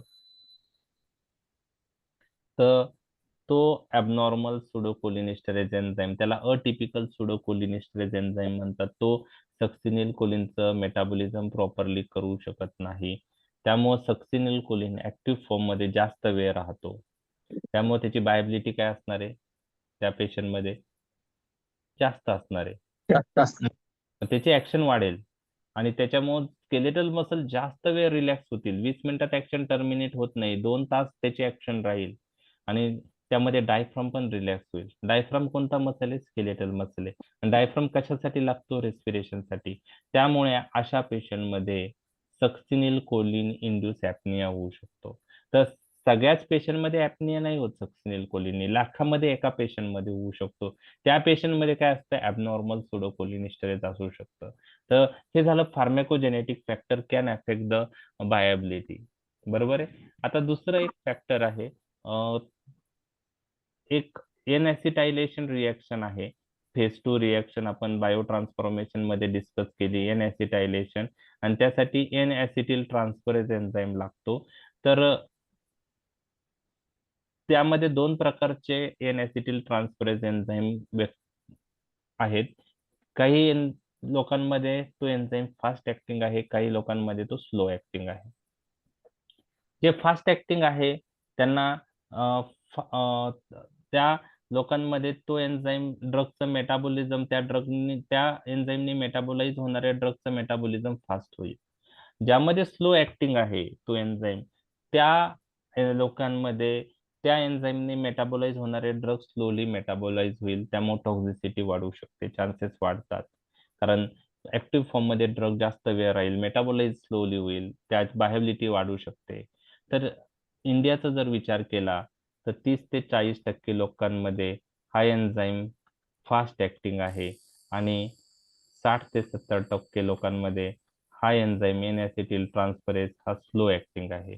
तर स्लो ऍसिटायलेट आणि ह्या एन्झाईमने आयसोनियाझाइड मेटाबोलाइज होतो. आयसोनियाझाइड हा एक अँटी ट्युबरक्युलर ड्रग आहे. तर अँटी ट्युबरक्युलर ड्रग आयसोनियाझाइड जर फास्ट ऍसिटायलेटर स्टॅटस लोकांमध्ये दिला तर लवकर इनऍक्टिव्ह फॉर्म मध्ये कन्वर्ट होईल. पण स्लो ऍसिटायलेटर स्टॅटस लोकांमध्ये आयसोनियाझाइड दिला तर त्याचं स्लो मेटाबॉलिझम होईल, तो ऍक्टिव्ह फॉर्म मध्ये जास्त राहील, बायोबिलिटी त्याची जास्त राहील. तर फार्मॅकोजेनेटिक फॅक्टर पण बायोबिलिटी अफेक्ट करू शकतात. तर ह्या दोघांपैकी एक जरी एक्झाम्पल तुम्ही मेन्शन केलं तरी चालू शकतं. ओके. आता प्लाझ्मा प्रोटीन बाइंडिंग बायोबिलिटी अफेक्ट करतं का नाही? फार्मॅकोलॉजिकल फॅक्टर मध्ये मी तिथं मेन्शन नाही केलं, स्टार्टिंगला इथं मेन्शन करतोय. तर ज्या ड्रगची प्लाझ्मा प्रोटीन बाइंडिंग जास्त असते असे ड्रगची बायो अवेलेबिलिटी पण जास्त असते, कारण ऍब्सॉर्प्शन ड्रगचं जास्त होतं. कसं होतं हे मी तुम्हाला सांगतो. समजा आता हा बायोलॉजिकल मेम्ब्रेन आहे, इकडं फ्री ड्रग आहे, म्हणजे स्टमक मध्ये स्मॉल इंटेस्टाईन मध्ये आपण म्हणू शकतो, आणि इकडं ऍब्सॉर्ब झाल्यामुळं नंतर सर्क्युलेशन मधला ड्रग आहे. सपोज ए ड्रग आपण बघत आहोत, तर ए ड्रगचं कॉन्सन्ट्रेशन इतकं आहे आणि इकडं काय आहे, ए ड्रग ऍब्सॉर्ब झाल्यानंतर इथं काही ड्रग प्रोटीन बाउंड असतो, काही ड्रग फ्री असतो. तर हे concentration gradient point of view फक्त फ्री ड्रग कन्सिडर केला जातो, प्रोटीन बाउंड ड्रग कन्सिडर केला जात नाही. तर प्रोटीन बाइंडिंग ड्रगचं जास्त असेल अशा ड्रगचं फ्री फॉर्म हा कमी असतो आणि त्यामुळं तिथं फ्री फॉर्म कमी असल्यामुळं कॉन्सन्ट्रेशन ग्रेडियंट डिफरन्स हा जास्त दिसतो, जास्त राहतो आणि त्यामुळे पॅसिव्ह डिफ्युजनने ड्रग जास्त ऍब्सॉर्ब होतं. तर थोडक्यात तुम्हाला काय ठेवायचंय लक्षात, ज्या ड्रगची प्लाझ्मा प्रोटीन बाइंडिंग जास्त असते अशा ड्रगचा ऍब्सॉर्प्शन रेट हाय असतो. त्यामुळं का हाय असतो? कारण कॉन्सन्ट्रेशन ग्रेडियंट मेंटेन राहतो आणि त्याच्यामुळे ड्रगचं ऍब्सॉर्प्शन चांगलं होतं. नाही लक्षात राहिला हा फॅक्टर तरी चालू शकतो. ठीक आहे. तर आपला बायोबिलिटी टॉपिक कंप्लीट झालेला आहे. आता नेक्स्ट एक स्लाइड आहे, ती तुम्हाला कोणीही एक्झाम मध्ये विचारणार नाही. फक्त तुम्हाला काही टर्मिनॉलॉजी माहीत असाव्या म्हणून ती स्लाइड मी डिस्कस करतोय 5 मिनिटांसाठी. तर आपल्याला थोडा वेळ झालाय, तर 5 मिनिटात होईल तो टॉपिक. ठीक आहे. तर तुम्हाला आता 2 वेगवेगळे प्रिपरेशन्स कसे असू शकतात ते मी तुमच्याशी डिस्कस करत आहे. समजा 2 ड्रग आहेत, सॉरी, एक ड्रग आहे. एक ड्रग जो आहे तो वेगवेगळ्या कंपन्या बनवते सपोज. ओके, एक ड्रग. तर सपोज एक कंपनी जो ड्रग बनवत आहे त्याचं ब्रँड नेम एक्स आहे. दुसरी कंपनी तो ड्रग बनवती, त्याचं ब्रँड नेम वाय आहे. ओके. तर what are bioequivalent formulation? तर 2 किंवा 2 पेक्षा जास्त ड्रगचे डोसेज फॉर्म असतील, वेगवेगळ्या कंपन्यांनी बनवले, त्यांच्यात जर बायोबिलिटी डिफरन्स सिग्निफिकंट नसेल तर त्याला बायो इक्विव्हॅलंट प्रिपरेशन्स असं म्हणतात. सपोज आता पॅरासिटामॉल नावाचा ड्रग आहे, एक कंपनी बनवती आहे, त्याचं नाव ब्रँड एक्स आहे. दुसरी कंपनी बनवती आहे, त्याचं ब्रँड नेम वाय आहे. तर एक्स ड्रग दिल्यानंतर बायोबिलिटी सपोज 60% दिसून आली आणि वाय ड्रग दिल्यानंतर बायोबिलिटी 70% दिसून आली. तर हे 2 प्रिपरेशन बायो इक्विव्हॅलंट आहे का नाही, असं जर तुम्हाला विचारलं तर आता याच्यावरून तुम्हाला नाही वाटतं एकाचे 60% आणि एकाचे 70%, पण लक्षात घ्या डेफिनेशन काय आहे ती आपण पाहूया. If 2 or more dosage form of a drug having no significant bioavailability difference, then these 2 dosage form are said to be bioequivalent. म्हणजे 2 ब्रँडचे ड्रग दिल्यानंतर बायोअबिलिटी डिफरन्स सिग्निफिकंट नसेल तर ते बायो इक्विव्हॅलंट असतात. म्हणजे दोघा प्रिपरेशन मध्ये बायोअबिलिटी डिफरन्स सिग्निफिकंट नसेल तर ते बायो इक्विव्हॅलंट असतात. तर लक्षात घ्या, आता तुम्हाला असं वाटतं एकाचे 60%, एकाचे 70%, म्हणजे बायोअबिलिटी दोघांची 60 असेल तरच ते बायो इक्विव्हॅलंट आहे असं तुम्हाला वाटत असेल, बरोबर? दोघांची बायोअबिलिटी सेम असेल तर तुम्हाला बायो इक्विव्हॅलंट आहे असं वाटत असेल, तसं नाहीये. तर बायोअबिलिटी डिफरन्स लेस दॅन 25% असेल तर ते बायो इक्विव्हॅलंट असतात. मोर दॅन 25% जर डिफरन्स असतात बायोअबिलिटी मध्ये तर ते बायो इक्विव्हॅलंट प्रिपरेशन नसतात. ते बायो इक्विव्हॅलंट वेगळं आणि सेम बायोअबिलिटी वेगळं. समजा मी तुम्हाला अजून 2 प्रिपरेशन पॅरासिटामॉलचे सांगत आहे, ए आणि बी. ए ची बायोअबिलिटी 40% आहे, बी ची बायोअबिलिटी 70% आहे. तर हे बायो इक्विव्हॅलंट प्रिपरेशन आहेत का नाही? नाही. नाहीये. डिफरन्स आणि more than 25%. Difference is more than 25%. X आणि वाय आहेत का नाही? आहेत. कारण आहेत sir. डिफरन्स Less लेस than दॅन 25% 10%च डिफरन्स आहे बायोअबिलिटी मध्ये. म्हणजे 25% पर्यंत डिफरन्स जरी असला तरी ते बायो इक्विव्हॅलंट असते. 25% पेक्षा जास्त डिफरन्स असेल 2 फॉर्म्युलेशन मध्ये तर ते बायो इक्विव्हॅलंट नसतात. आता दुसरं आहे केमिकल इक्विव्हॅलन्स म्हणजे काय? ओके. तर 2 वेगवेगळे प्रिपरेशन मध्ये okay same amount of active drug असेल तर त्याला केमिकल इक्विव्हॅलंट प्रिपरेशन म्हणतात. म्हणजे ए आणि बी मध्ये पॅरासिटामॉल जर 500 असेल mg, ओके, तो ऍक्टिव्ह ड्रग आहे पॅरासिटामॉल ए आणि बी मध्ये, आणि दोघांमध्ये किती mg आहे? 500 500 mg. तर त्याला आपण केमिकल इक्विव्हॅलंट प्रिपरेशन असं म्हणतो. परंतु यामध्ये जे इनएक्टिव्ह इन्ग्रेडियंट असतील ते डिफरंट पण असू शकतात, बरोबर आहे? ते वेगळे पण असू शकतात. केमिकल इक्विव्हॅलंट मध्ये फक्त कोणती अमाऊंट सेम पाहिजे? ऍक्टिव्ह ड्रगची. कशाची? Active drug. तर त्यावेळेस